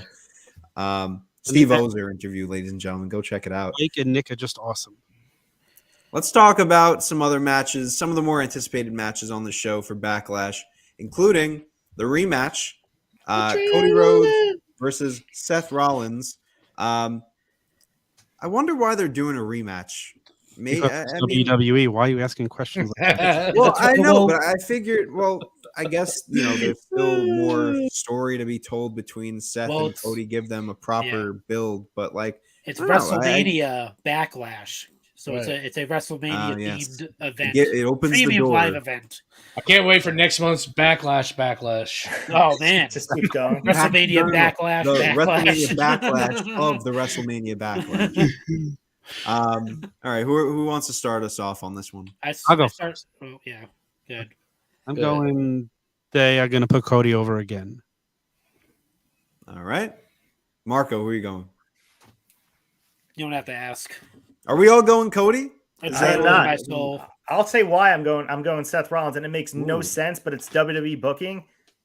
They're giving Seth his win back, and they're going to build some sympathy behind Cody because that's how they believe they build superstars. By losing and making people feel bad for him, Seth's going to cheat, and Cody's going to be like, I almost had you. And then, because wins and losses mean nothing. Cody shouldn't even be involved in this rematch. He got the win, move on to something else. But WWE can't help themselves. They have to 50-50 book everybody in the damn corner. They're going to put Seth over here. It's not going to matter. Cody's going to be involved in the title picture by SummerSlam. Everybody gets their flowers and whatever. He's going to bring back the Winged Eagle title. All that. Spoiler alert. Seth Rollins goes over here. ACEFIELD just changed my mind. He's 100% right. He's not right because they're throwing everything at Chody Chodes. So Chody Chodes. So that's why Chody Chodes is gonna grab that dubs. But you can't say wins matter and then say they don't matter. That's everything we've been talking about here. So it's about storytelling, and in their world, Seth Rollins goes over here. It doesn't make sense to me. I agree with you, but right now they're going to keep Cody hot.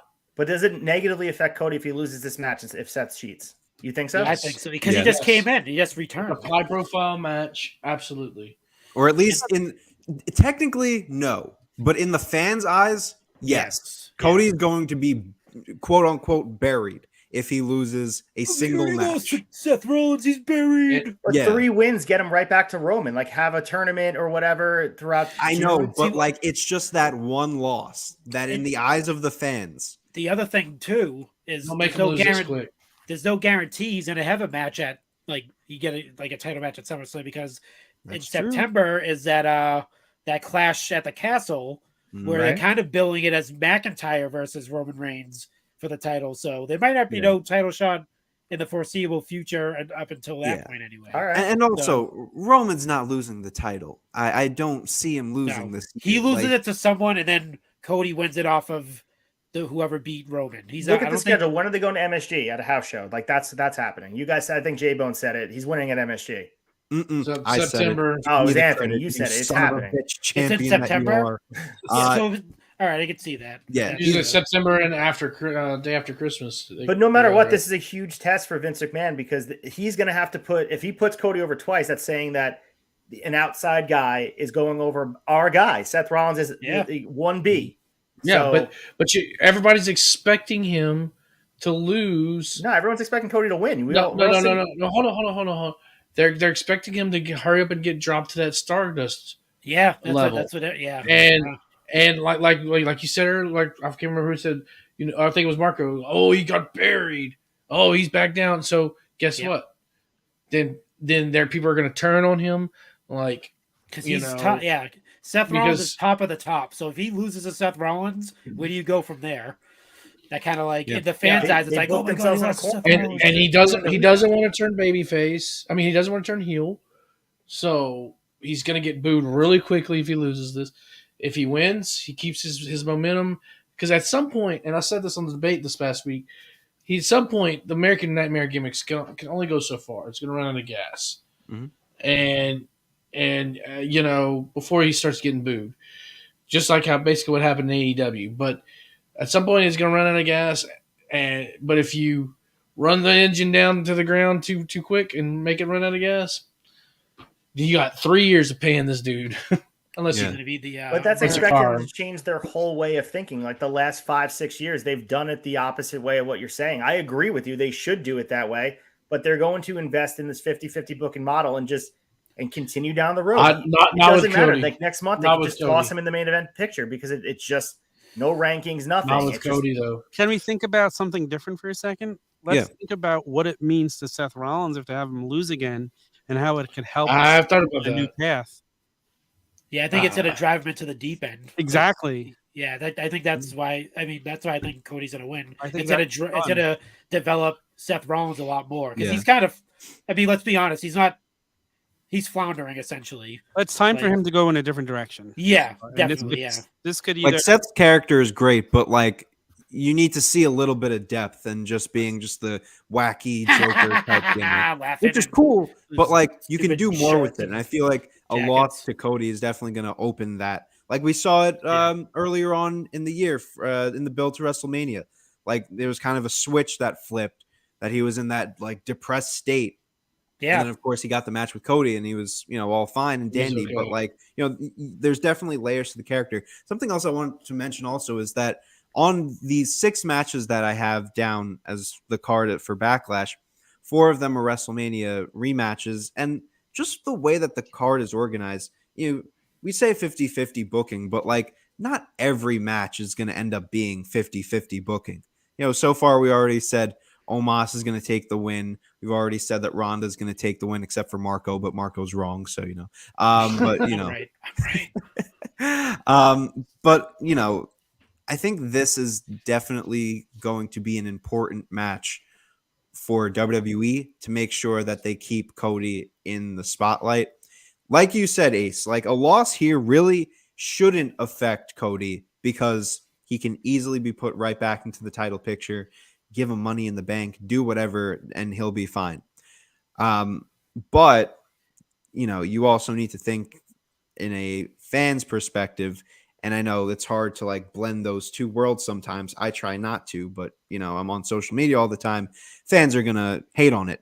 Turnbuckle Tavern will end up hating on it because it's a loss. Like, for someone who was so built up, in the build up to WrestleMania, and now he takes a loss. Fuck. He's buried. But what happens if it's like low blow, he cradles him, puts his feet on the ropes, and then it just gets him with the 3 like that? The difference. The They'll way he twist loses it in a is way big that it difference. makes him look weak. I don't believe But that it. doesn't make you look weak though, losing that way. Like I mean, Cody It could. It doesn't. almost. But the I don't know. fans, listen, they will twist it.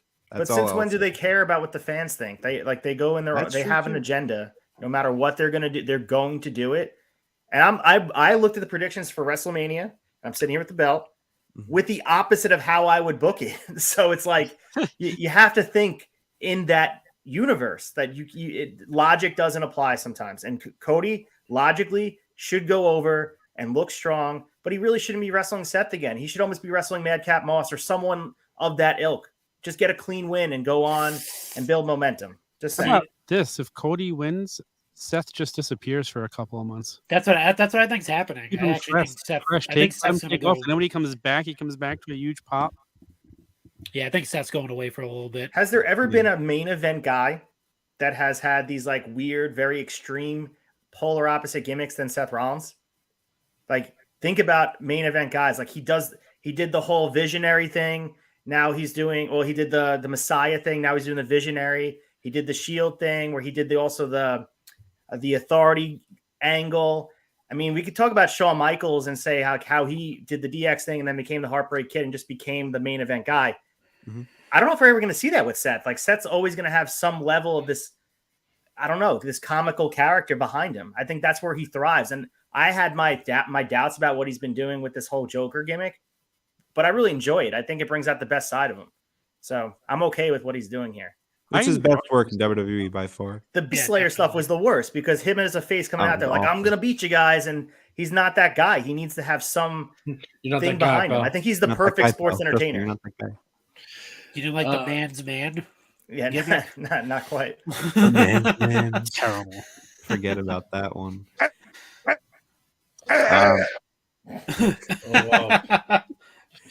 All right, so I think so. It's only Ace going with Seth, right? Everyone else is going with Cody. The difference maker, I'm telling you Tom, guys. are you when he going gets with the Seth? win. I'm going with Cody. I said Cody. I'm gonna stick with it. Oh, There you go. I thought you switched. Well, sides Ace, on you'll him. be a great point. So I'm still gonna stick with my initial gut. Too much adrenaline in my soul to go with Seth Rollins. It's true.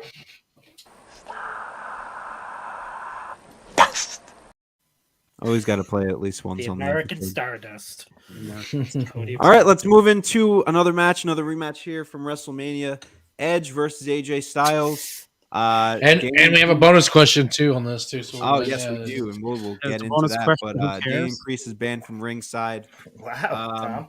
So do you want to start with the bonus question because it'll kind of tie us into our conversation? yeah. So the bonus question is: will there be a new member of Judgment Day after the show? Judgment. Yes. Judgment Day. Now let me ask you guys this: Yes, is Finn Balor joining Judgment Day? that's a good theory, and that's something that I was Cool, but thinking no. of when I was watching Raw. I set it up on Raw the other night with them coming. I'll thought go ahead and the start same this thing, off. I'll go ahead and start this off. I think he probably will, but not at this show. I think the blow off match will be Hell in a Cell, and somehow he'll, be a part of that, and or maybe it won't be a Hell in a Cell match, but maybe it'll happen on the pay per view. Now think about it. But I think yeah. God no. That'd be great. But I think Vin's going to join at Hell in a Cell. That's my opinion on that. So my answer is no. There will not be a new member of Judgment Day after this pay per view. Who are you going with to win? AJ. AJ. Okay. They better have a good match this time. That's all. Yeah. I'm not picking. Yeah. Well, that's usually the case. Like on Backlash, they'll usually have better matches than on WrestleMania. But we kind of crapped on that match. We all agreed that it wasn't like the greatest outing from Edge or AJ Styles. You know who has great matches in Backlash? Hey, Mr. Backlash himself, Randy Orton, of course. Mr. Backlash, Jinder Mahal. That's what I'm picking. You going with Edge? Yeah.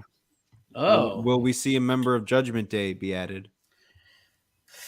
No. I will also go with Edge, but I will actually say that we will see a member of Judgment Day be added. Are we saying who we think it is, or is it just like you can if you Extra want. bonus points. Okay, well, Say who it is and why you think it's Rhea Ripley. Well, I'm not going to say Rhea Ripley, although she will eventually join. I do think it's going to be Finn because it just fits into the story. Tease Bullet Club, but you're not going to get Bullet Club. It's the WWE way. And all roads lead to Tommaso Ciampa or just Ciampa now, but he's already in a feud with Ali. Like we've been seeing it the last few weeks. Why would they scoop him out of that and throw him into Judgment Day? Swerve, bro. The swerve, bro. I think it's an even bigger swerve to pull, Finn and throw him in the group.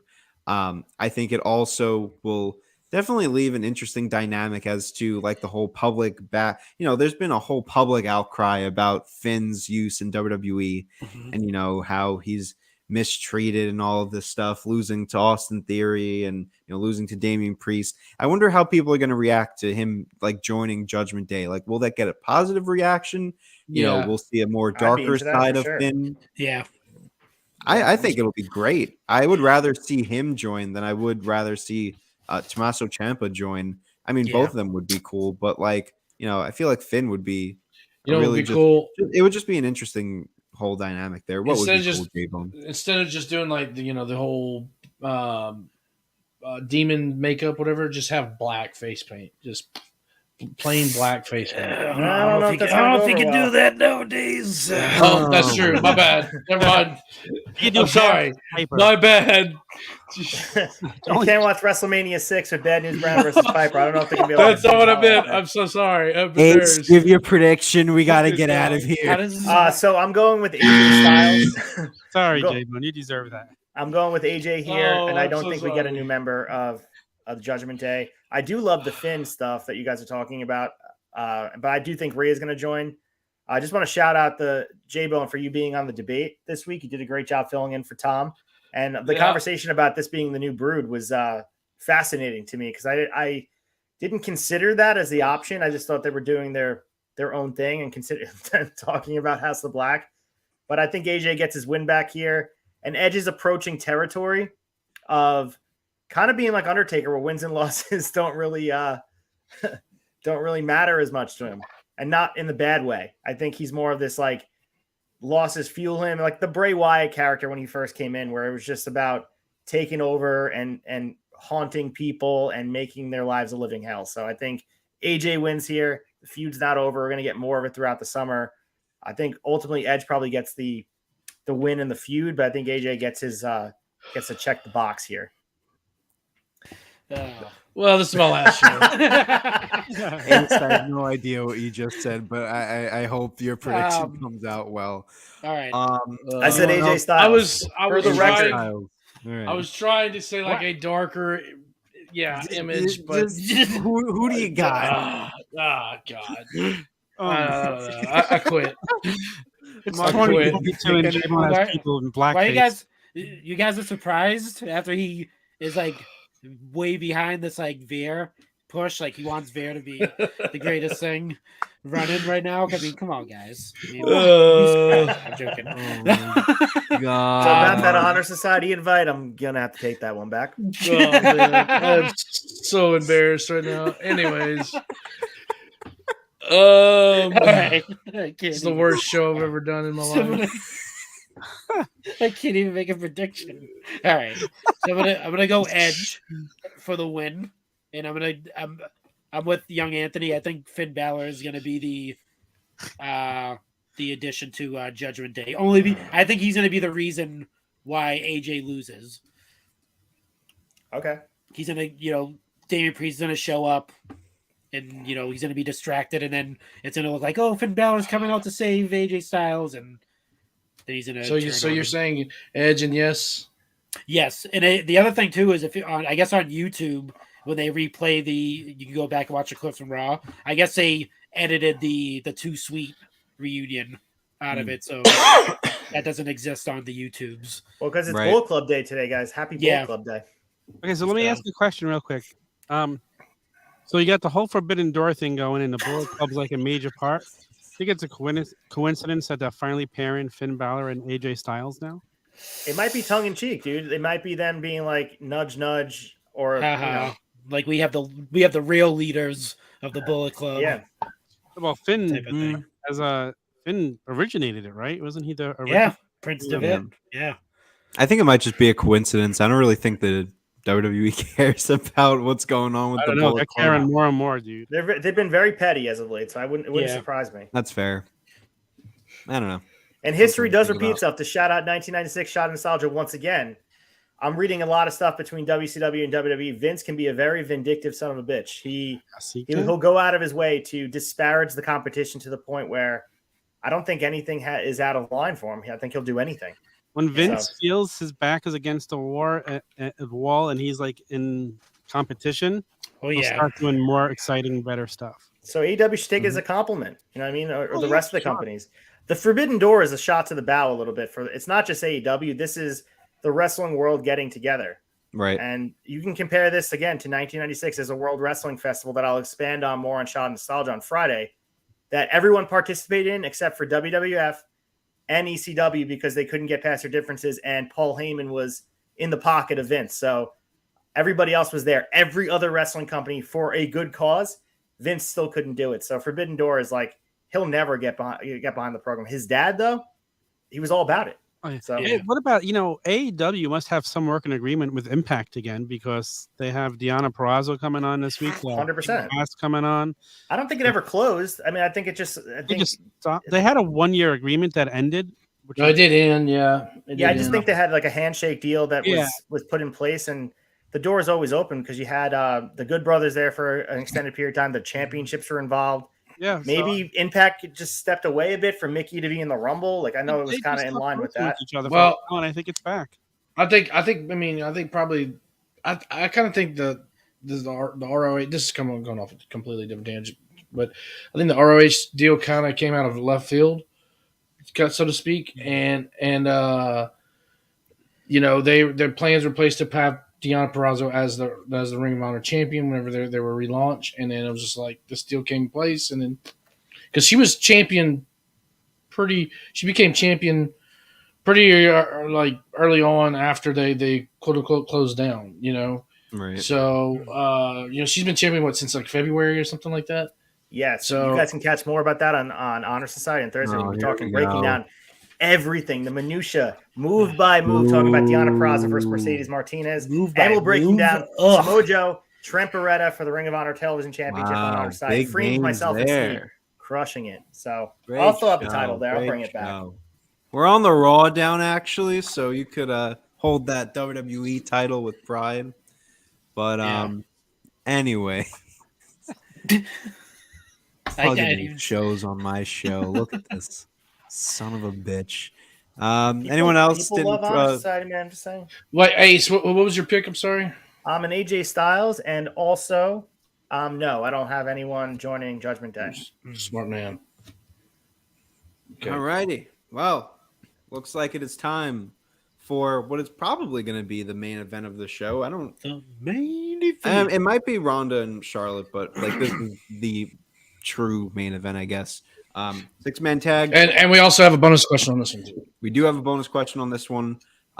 Drew, Riddle. Well, actually, let's start with the Bloodline. Roman, Jimmy, and Jay going up against Riddle, Drew McIntyre, and Mr. Backlash himself getting the prime spot right in the center of his team, like he should be. Mr. Backlash, Randy Orton.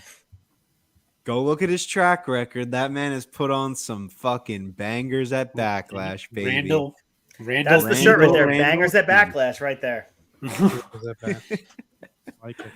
Oh boy, Mr. Backlash. Anyways, I mean, who wants to start off on this one? Oh, what's the bonus question? Bonus question is who will take the fall? Who will take the fall? Nice and easy question. For each team, right? Depending on who you pick. Right. Yeah.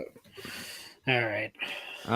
I'll kick it off on this one to close out the show. This was a tough one, but I think it makes sense that they do this. I'm gonna go with Drew and RK-Bro to win this one. This is your one chance for the Bloodline to lose on pay-per-view and not lose their championships. If they're going into a program with Roman versus Drew, I think you definitely need to start building up Drew a little bit because, he's been floundering around that mid card with, Happy Corbin and really doing nothing else. Sami Zayn. So you need to start building him back up to that top spot. I think Drew will obviously will be the one to take the win. Obviously, I don't think he's going to pin Roman, although that would be pretty crazy if he did pin Roman. But you have to keep that streak going that he hasn't been pinned since 2019. So I will go with, let's go with Jimmy taking the pin. But yeah, Drew will win. This lets, RK-Bro get a little bit momentum before they end up doing that winner take all eventually. I would assume that's still going to happen. I hope they still do it. I hope so too. They need to do that match and, gets a little bit more interest in Drew and Roman with the momentum back in Drew's side, at least a little bit. So that's my prediction. All right. I mean, I'll go next. It's literally the same exact prediction that Anthony had. RK-Bro and Drew McIntyre, Jimmy taking the fall, only because this could be throw up the hot take. Oh, hold on. See, you can't throw in these hot takes when I'm not ready. So- Here we go. Hot takes here. Get your hot takes here. So I think the reason why they pulled the plug on this, because at the beginning it was, Roman was like, I want all the gold. I have 2 belts. Where are your extra belts? And now he doesn't care anymore out of nowhere. I don't want to dominate, the WWE universe as a bloodline. I thought it was kind of random that it, happened. And I know we talked about this last week and, with Roman being supposedly injured. But those matches that are at the live events, they weren't one-on-ones, right? They're mostly all they were one-on-ones. They were one-on-ones. Yeah, they had a few with one-on-ones. McIntyre, Mhm. or then they had the video come out of I forget which Uso it was. Did you guys see this? Like TMZ reported Jimmy. it was Jimmy saying things to an officer on camera from the body cam footage. So I think I think something's probably going to happen down the line where Jimmy may not be involved anymore as a part of that's why they kind of pulled the plug on the unification. I think it's more like outside the ropes type of thing, but I think that's why it was pulled. That's my own outside sneaky, the arena. Yeah, outside the arena. Yeah, I think that's why they kind of pulled we can't unify because one of these tag teams may not be together. Not that this person's going to jail or anything, that there might be a trial, there might be some type of legal things that are happening that this person can't commit to the full-time tag team championship run. So Right. I think that's why it was pulled. The video came out after they announced that it was going to be a 6-man tag, though, right? It was only just a few days ago that they. The Usos are the they exception announced to the rule. They get, both of them have multiple DUIs. They come back on TV. They don't even don't get suspended. Once is sometimes you get a you gotta pull the plug at some point. You gotta both of these guys, like they would have fired guys a long time ago if they weren't in this family Samoan tree of the Rock and Roman Reigns. And it's crazy the push that they got, despite the fact that they continue to mess up. I just Googled it again. July 6th of last summer, Jimmy got arrested in Pensacola again. It's like, well, that was the video where it came from. That's the how much money do you make that you can't get a freaking Uber? Recently for it's so disrespectful. Reason. Like I don't understand. I don't get. Fatu needs to come in and make a difference. That's all I'm gonna say. How selfish it is. They'll fire other guys for lesser things, but these two guys continue to have a main role, and they want to preach. Jeff Hardy. Like I said, I don't think the unification was pulled just because we don't want to do it anymore.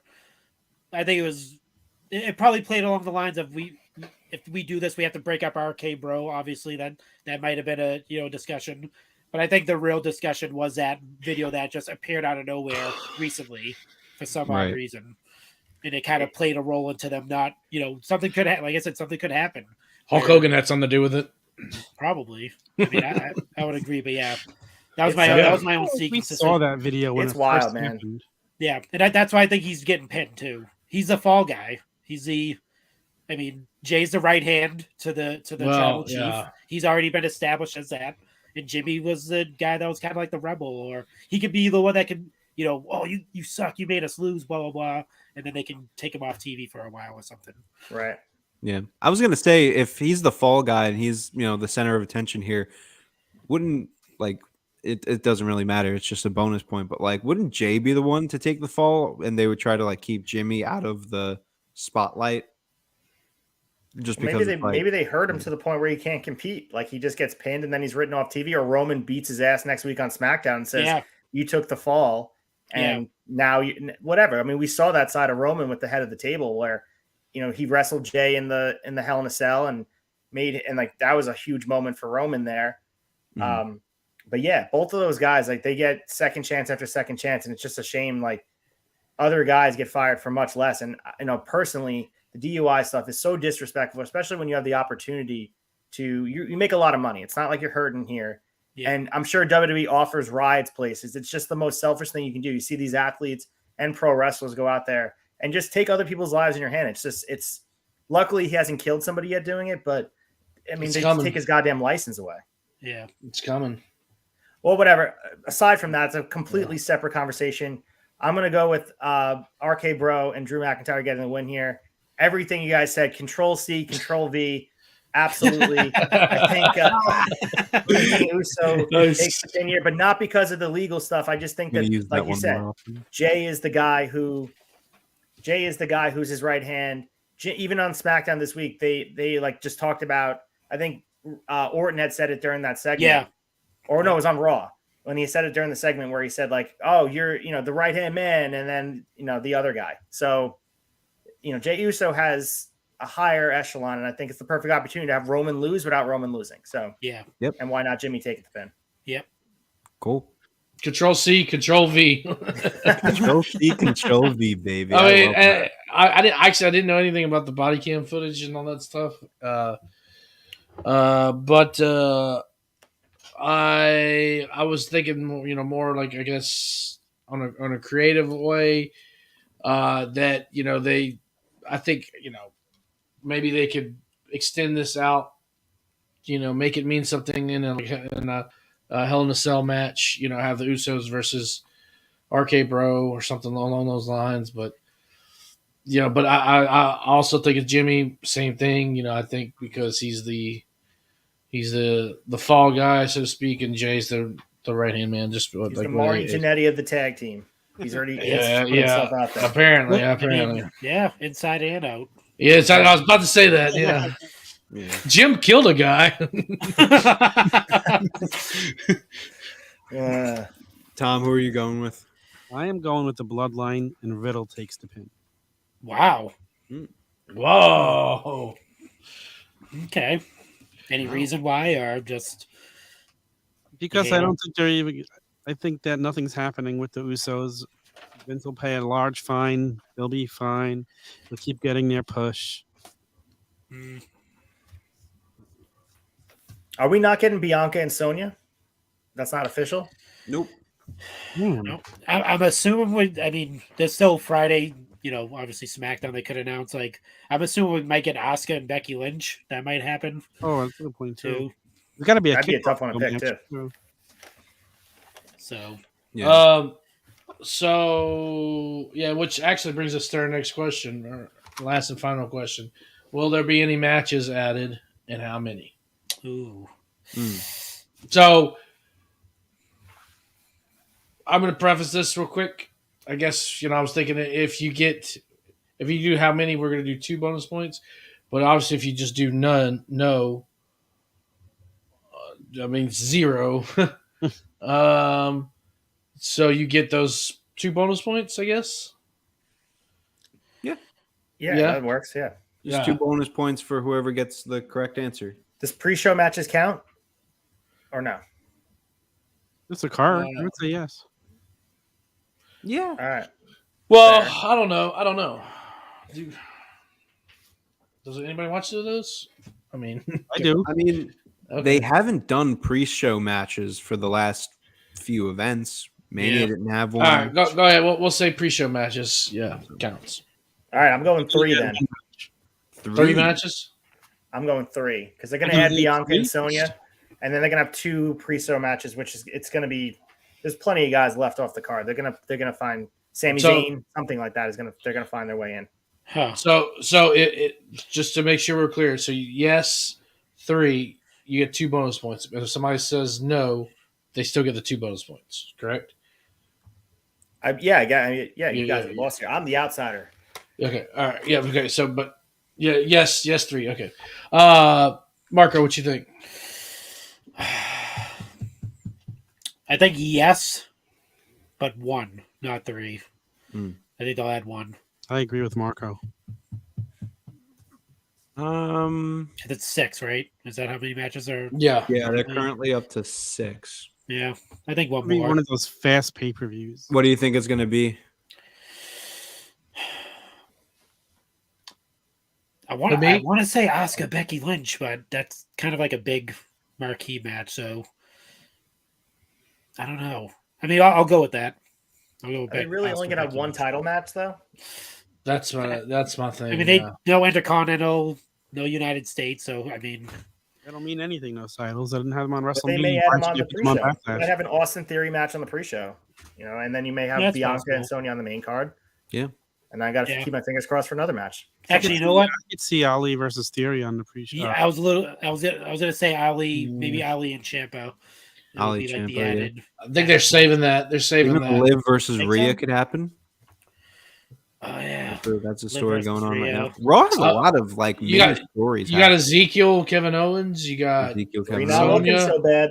Just saying. Sonya, and We can make it WrestleMania Backlash. All right. You know what? I'm gonna go. No. I'm gonna change my mind. No That'd matches. be a good one. Tom. no matches.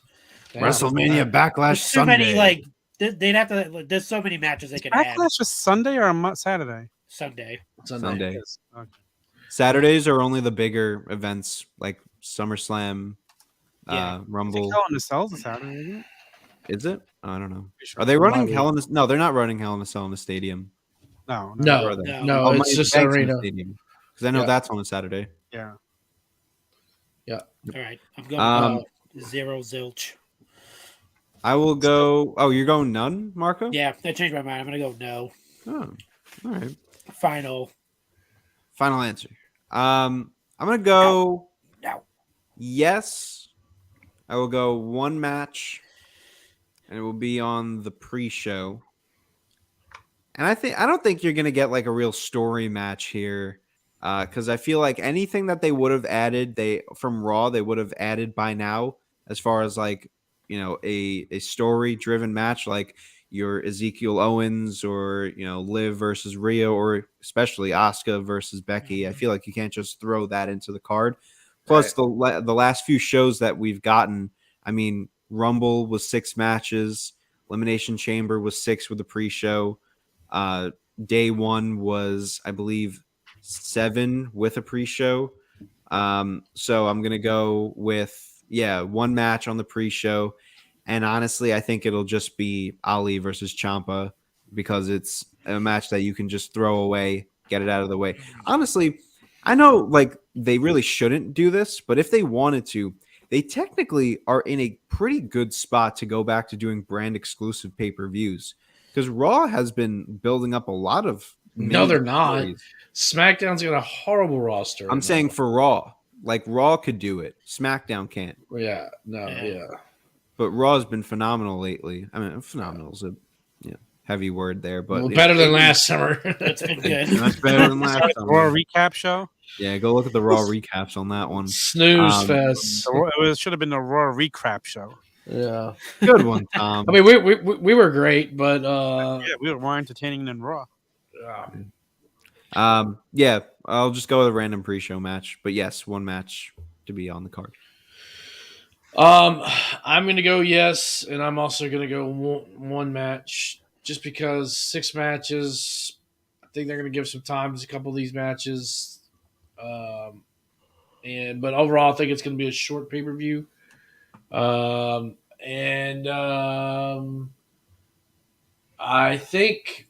was thinking of the match. I'm thinking it'll be Ezekiel and Ali versus Ciampa and Owens. Oh, that's actually a good point. They could do a multi-man match Pre-show, baby. or multi-woman match. Yeah, or multi-woman. Yeah, you could do Rhea and Becky versus Asuka and Liv and Asuka. You know what they should add? The OG Fit Kid versus Liv Morgan. Nobody wants to watch that. I do. Hey, yo. It's time to end the show. Did anyone not give their predictions? Are we ready to go? I think we're all good. Yeah, I think we're all good, folks. All righty. Well, thank you all for watching this very long and wild episode. Anthony hates us. I hate myself. Hate you all. Hope you can all take my finals for me this week, but whatever. God. You'll be all right. Send it over. Email us, and we'll do it for you. Hop in the Discord. Share your screen. We'll take a look at it. I'm a chemist, so I'm smart. So J-Bone, I want you nowhere near my. Yeah, you don't want to ruin his career any more than you already did tonight. Yeah, I know, right? Ace, we all hate you here at the Rawdown, but we'll give you a chance to plug your shows. All right, so you can find me on Thursdays, 8 That's p.m. enough. Thank you guys for tuning in. All right, continue. Sorry. 8 p.m. live, the Honor Society will be talking all things Ring of Honor. Like I said, I'll be on there back with my usual co-host. We're going to be having Screams and Speed popping on there with me again. We missed them greatly last week, but Nick Storm, you did a great job. Mike Belcaster, thank you so much for filling in. And then you can also find me on Fridays, Shot of Nostalgia. We are popping into our third episode talking about 1996 WCW. We're not only just talking about the nitros that happened, leading you through everything that's going on, but we take a look through the Wrestling Observer, and I pour through everyone that's going on that week and talk about backstage news, things going on. And let me just tell you, the similarities to what's going on today and also 1996 is shocking. There's talk about Forbidden Door. There's talk about wrestlers jumping over to other companies. There's Vince's insecurities. You name it, it happened back then. History does repeat itself. I'm having a blast doing that with Mike Belcaster. That is honestly so much fun. I recommend you guys doing it. It gives me reason to go back and watch wrestling that I've never watched. So you hear about it, you talk about it, the big moments from that year exist, but I was a WWF kid. So now that I'm going back and watching 1996 WCW, it's eye-opening how great they were doing on a weekly basis. You take for granted, they're opening some shows, Ric Flair versus Hulk Hogan, Lex Luger versus Macho Man. You're getting Brian Pillman versus Eddie Guerrero, just tossed in the middle of the card. Legendary stuff, guys. Please come along for the ride. We got some new merch coming out. I'm sure I'm going to be showing that on Friday as well. It's awesome. And also just want to shout out to the Tavern. You guys, as much as you hate me, I love all of you. I got nothing but love for every single person contributing to the Tavern. It's amazing. The flagship, Rawdown, the debate. You guys are awesome. And shout out to the Pod Foundation, the Chick Foley show. You guys kill it every week as well. Extra cool show. You forgot Sessions. And the thing is, too, on my page, May is Support Your Homies Month. So support your goddamn homies, the people that are giving you content, and your friends, everyone that's doing things. It's all about positivity. There's too much negativity in the world. Give the positivity back to your friends and family. Tell them you care about them, and just embrace it, guys. I'm the Ace, and that's what I have to say, guys. I appreciate being on here. I don't feel very positive that you didn't mention Sessions when you plugged all the. You didn't talk about coming down the aisle. It all goes without saying, guys. Come on, you're gonna nitpick the positivity. I tagged every single one of you guys in those posts for support your homies. He did, and I truly mean it. My name's Nancy, and I'm negative. That's why you're on WWE, guys. Over here. Support your homies, Nick Storm. I love you, brother. Oh my god. You see, I'm not going to give in. I see what you're trying to do, Ace. You're trying to butter us up so that we could, let you be a nice champion. No, that's not going to happen here. Thank you for the nice words, but sees right through it. Here on the Rawdown, we don't break character. All right, we have our heels and we have our faces. If I lose, I'll have a transition. I'll shake hands with you guys. I'm not going to be like Warrior and Hogan taking the spotlight, or Macho Man getting the spotlight taken away. I will let you guys have the title graciously, and if I get a chance at it again, I'll be back in here. No hard feelings. Okay, I'm gonna win though, so it doesn't matter. I don't. Something sneaky suspicion behind that. I don't know. I smell collusion. I smell real bad. Tom, get your shit in. Where can we I got find nothing you? to worry about. Well, you can find me on the Turnbuckle Sessions every Friday with Mike Belcaster. It's fun. This week, I think we're going to be looking at CM Punk promos. You want to go back and check out some of the classic ones. That'll be fun. On the debate show on Monday when J-Bone's not filling in for me. Great job, J-Bone. Always Elmer's glue of the debate. Elmer's glue. We got Fig Night on Tuesdays, the All Elite Wrap-Up show on Wednesdays, and there's some. I feel like I'm missing another show. I don't know. I think that's it. The fucking GCW show. You pop up every now and then in all the shows. Did you say Fig Night? Yeah, Fig Night on Tuesdays. It was a fun one tonight. That was great. You guys crushed it tonight. I just rewatched the Punk ROH promo. So good. Such a good promo. Did you catch a young Ace? You were there, right? Did you catch a young Ace? I saw that in the chat. That was a. So I'm live and uncut. Yeah, I was standing on a chair to catch a view because it was just standing room only. You just had to. I had to pick a chair up from a pile to see. Right. I was a young 15-year-old just Trying to catch that glimpse at CM Punk. Are you the ace of Punkster. spades? What do you say? Are you the ace of spades? I could be. I was literally about to say that. Listen, we don't want to get Motorhead That's where picked you up did it on well. the for YouTube copyright. So I'll be Long as whatever we age don't you want. play it. Marco, Motorhead. where can we find the Chick Foley Show? Oh, you can find him at the Pod Foundation. Actually, Tom already mentioned that, and ACEFIELD mentioned that already. Yeah, Pod Foundation, all your extra cooler show, Turnbuckle Tavern, coming down the aisle, everything that's going on. Just follow it there. You can obviously follow me on the Twitter machine. There it At is. Chick Foley Show. You can follow Sheena at Chick Foley. You can follow me at the MVP Marco. Join the Facebook group, chickfoleyshow.com. Join the fun. It is fun. Great community of people over there. We talk life and wrestling and everything else in between. Look out for the debut of my my show as well, open mic with the Can't MVP wait. Marco. I got my first guests lined up already, so Ooh. we'll stay tuned. Awesome. Fucking A. Bone Bigelow, where can we find your show? Well, Featured Nevered. if it's still around, coming down the aisle pod. Pod Foundation's going to come to term with the release of Jay Bone and the Coming Down the Aisle show. I don't think I'll ever live this night down. I started a podcast with Harland. I think you guys are both looking for employment, right? Oh, boy. Oh my god! I've gone full good. hawk. You sure you want to live? Start up. Sure you want to live that hawk gimmick? May want to reconsider. So, anyways, coming down the aisle pod.com. Speaking of Hawk, Of he is course, my Nick. guest this week. We haven't recorded yet, but it's gonna be a great show. So tune in. We're gonna talk of all things wrestling. I'm gonna drop a couple more free the figs. Too. I got some stuff back here. I gotta open up, and I also got a giveaway going. You know, you can win an Austin WrestleMania Elite. All you got to do is subscribe to my channel. Head over to comingdowntheaislepod.com and follow me on the Instagram. So follow me on Instagram, subscribe to the channel, and that gets you in the channel.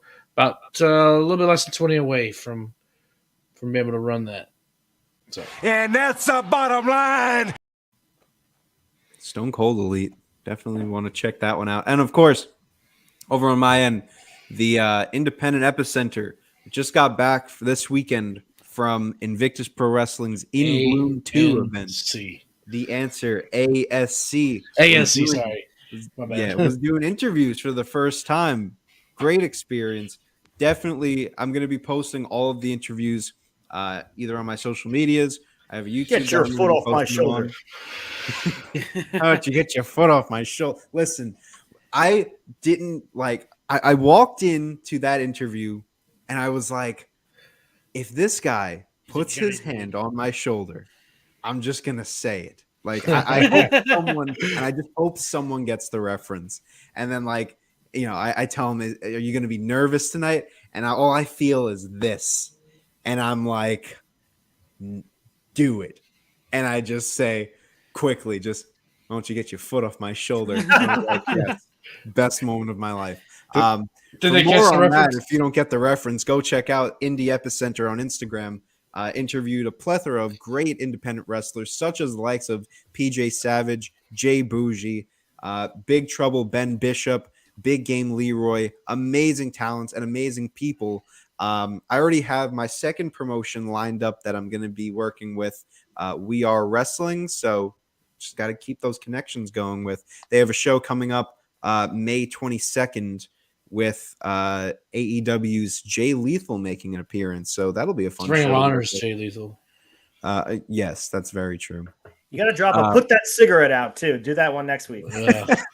Put that cigarette out. Put that cigarette out. Every Like, show, I'm going to drop just a Mean Gene or just an 80s interview reference. Dude, that's so awesome. Good for Mean you. Gene outtakes are the best. They give out a lot of material there when you watch like all those outtakes from him doing interviews. He's he's so funny. One of the unintentionally interviews, one of the interviews, our banner's going to fall. All you're going to hear is "fuck it." But yeah, definitely follow me on social medias, Indie Epicenter. Definitely gonna videos coming out very soon for the next event. So go ahead and check it out. And then Classic Match Classroom coming back soon. Also, Before Our Time with Nick Storm, another show on the Tavern's lengthy schedule that is coming up probably next week if my schedule aligns. Awesome. But should be good there. And of course, that's going to be us reviewing all different types of classic wrestling shows, including, of course, the WrestleManias in chronological order. So it'll be a fun time all around. A lot of great stuff to look forward to here. So on the Discord, this is why you guys should join the Discord. There's a lot of conversation happening there. Yes. Nick Storm and I were late night chatting. It was late night for me, early morning for him, or whatever time it was. We were talking about lining up your before our time. He told me about getting it to that Friday before WrestleMania. And if you start July 1st and do it every week religiously, you can do it. It's very true. Yeah. A lot of different discussions to be had about the old Before Our Time, but it's going to be a fun show for sure.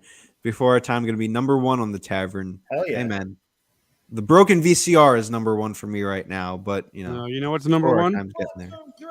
Do you like wrestling? Big night. Do you like figures? Big night.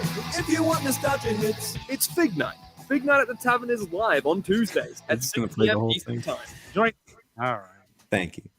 It's so much. All righty, folks. It's 2 hours and 10 minutes into the show. It's time to fucking go to bed.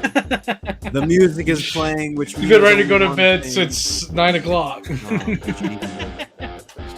The Turnbuckle Tavern needs to be plugged before we close out the show. Folks, what could I say about the tavern that hasn't already been said? You can go ahead and follow us everywhere over at put up the banner, Tom, turnbuckletavern.com. You can find all of our social medias, Instagram, Twitter, Facebook, TikTok, everywhere that you could be found on social media. We are definitely there, including over on Discord. Discord is the number 1 place for wrestling fans to talk amongst wrestling fans. Join the community. It's the first link in the turnbuckletavern.com. What is it? The link tree. That's what it is. The first link. All the cool kids are doing it. Let's plug some merch. You can go over to prowrestlingtees.com/tavern to get some official Tavern merch with all of your favorites, such as Hollywood Tony, Boney Shivani, MVP Marco. There's an OG Fig Kid shirt somewhere in there, but I think it's on clearance. No one Where's really. the Ace shirt? The Ace shirt is on. It's in the garbage. Yeah, we can kind of do it. Gonna Medusa me like that? Come on. A lot of purchases for an Honor Society shirt. It's because the Rawdown bought them all, and we're currently throwing them in a furnace. But regardless, no, buy all of our shirts, support us, it goes a long way. Plus, you can get some new shirts, which we are very proud to announce here from the Rawdown over on Teespring. There is an official Rawdown logo shirt. I'm the Rawdown champion shirt, and my personal favorite, Mr. Backlash Randy Orton has his very own shirt. So good. That is a must pick up, along with your mugs and your stickers and everything else that can be found on Teespring that can't be found on Pro Wrestling Tees. You gotta love it. Let's look at the podcast release schedule, because we're releasing every goddamn day, aren't we? Monday is the Turnbuckle Debate, my favorite show in the entire wrestling podcast community. Then on Tuesday, you got the Broken VCR with Hawk and Chad, and the fucking GCW show when there is a GCW show to review. Wednesday, Jesus Christ, that's us. The Rawdown every Wednesday at 10 p.m. Eastern. Thursday is your Wednesday is the podcast release. We'll get to the I'm messing it up. Anyways, Thursday. Put that cigarette out. Put that cigarette. Thursday is the flagship show for AEW Dynamite and Rampage. You get Freems on there, you get Hawk, unfortunately, and you get, of course, Chad and Sneed, just with their magnificent voices talking about AEW. Friday is a little show called the Turnbuckle Sessions with Tom and Mike. It's a magnificent show where they talk about really anything, and it's always great.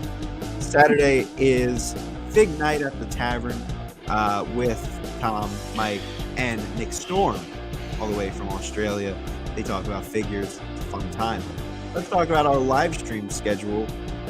Jump in the comments and let your voice be heard. Monday is the fucking GCW show. Tuesday is your double header with Fig Night and Rawdown. You got that just beautiful 2 videos in the same night tonight, so I hope you enjoyed both of them. Wednesday, tomorrow, will be the All Elite wrap-up show. Should be a good one. A lot to talk about there. Stu Grayson leaving AEW. That should be a fun topic to discuss. And, well, not fun. And Thursday is the Honor Society, the worst show here at the Turnbuckle Tavern. But you didn't hear that from me. Folks, thank you so much for tuning into another edition of the Rawdown, your number one source for all things WWE here at the Tavern. I want to thank Tom for showing up because it was very nice of him to show up unannounced. I don't want to thank Ace because why would I thank Ace? Support your homies, come on. No, Rude. Folks. The Rawdown Championship. I could put it up because he's here. The Rawdown Championship is up for grabs. Who is going to be the one to take the gold? Will it be Ace to retain his championship and still be the outsider? Will we have a 2-time champion in myself or J-Bone? Will there be a first-time champion for Marco, the MVP? Will Tom get the title and take it over to the AEW shows and the sessions and wherever else he goes? There is so many plot points to discuss, so many storytelling devices. This is why you need to turn into the Rawdown. Folks, thank you so much for watching. We will see you right here next week, but until then, take care and spike that hair. Woo, woo, woo. You know it.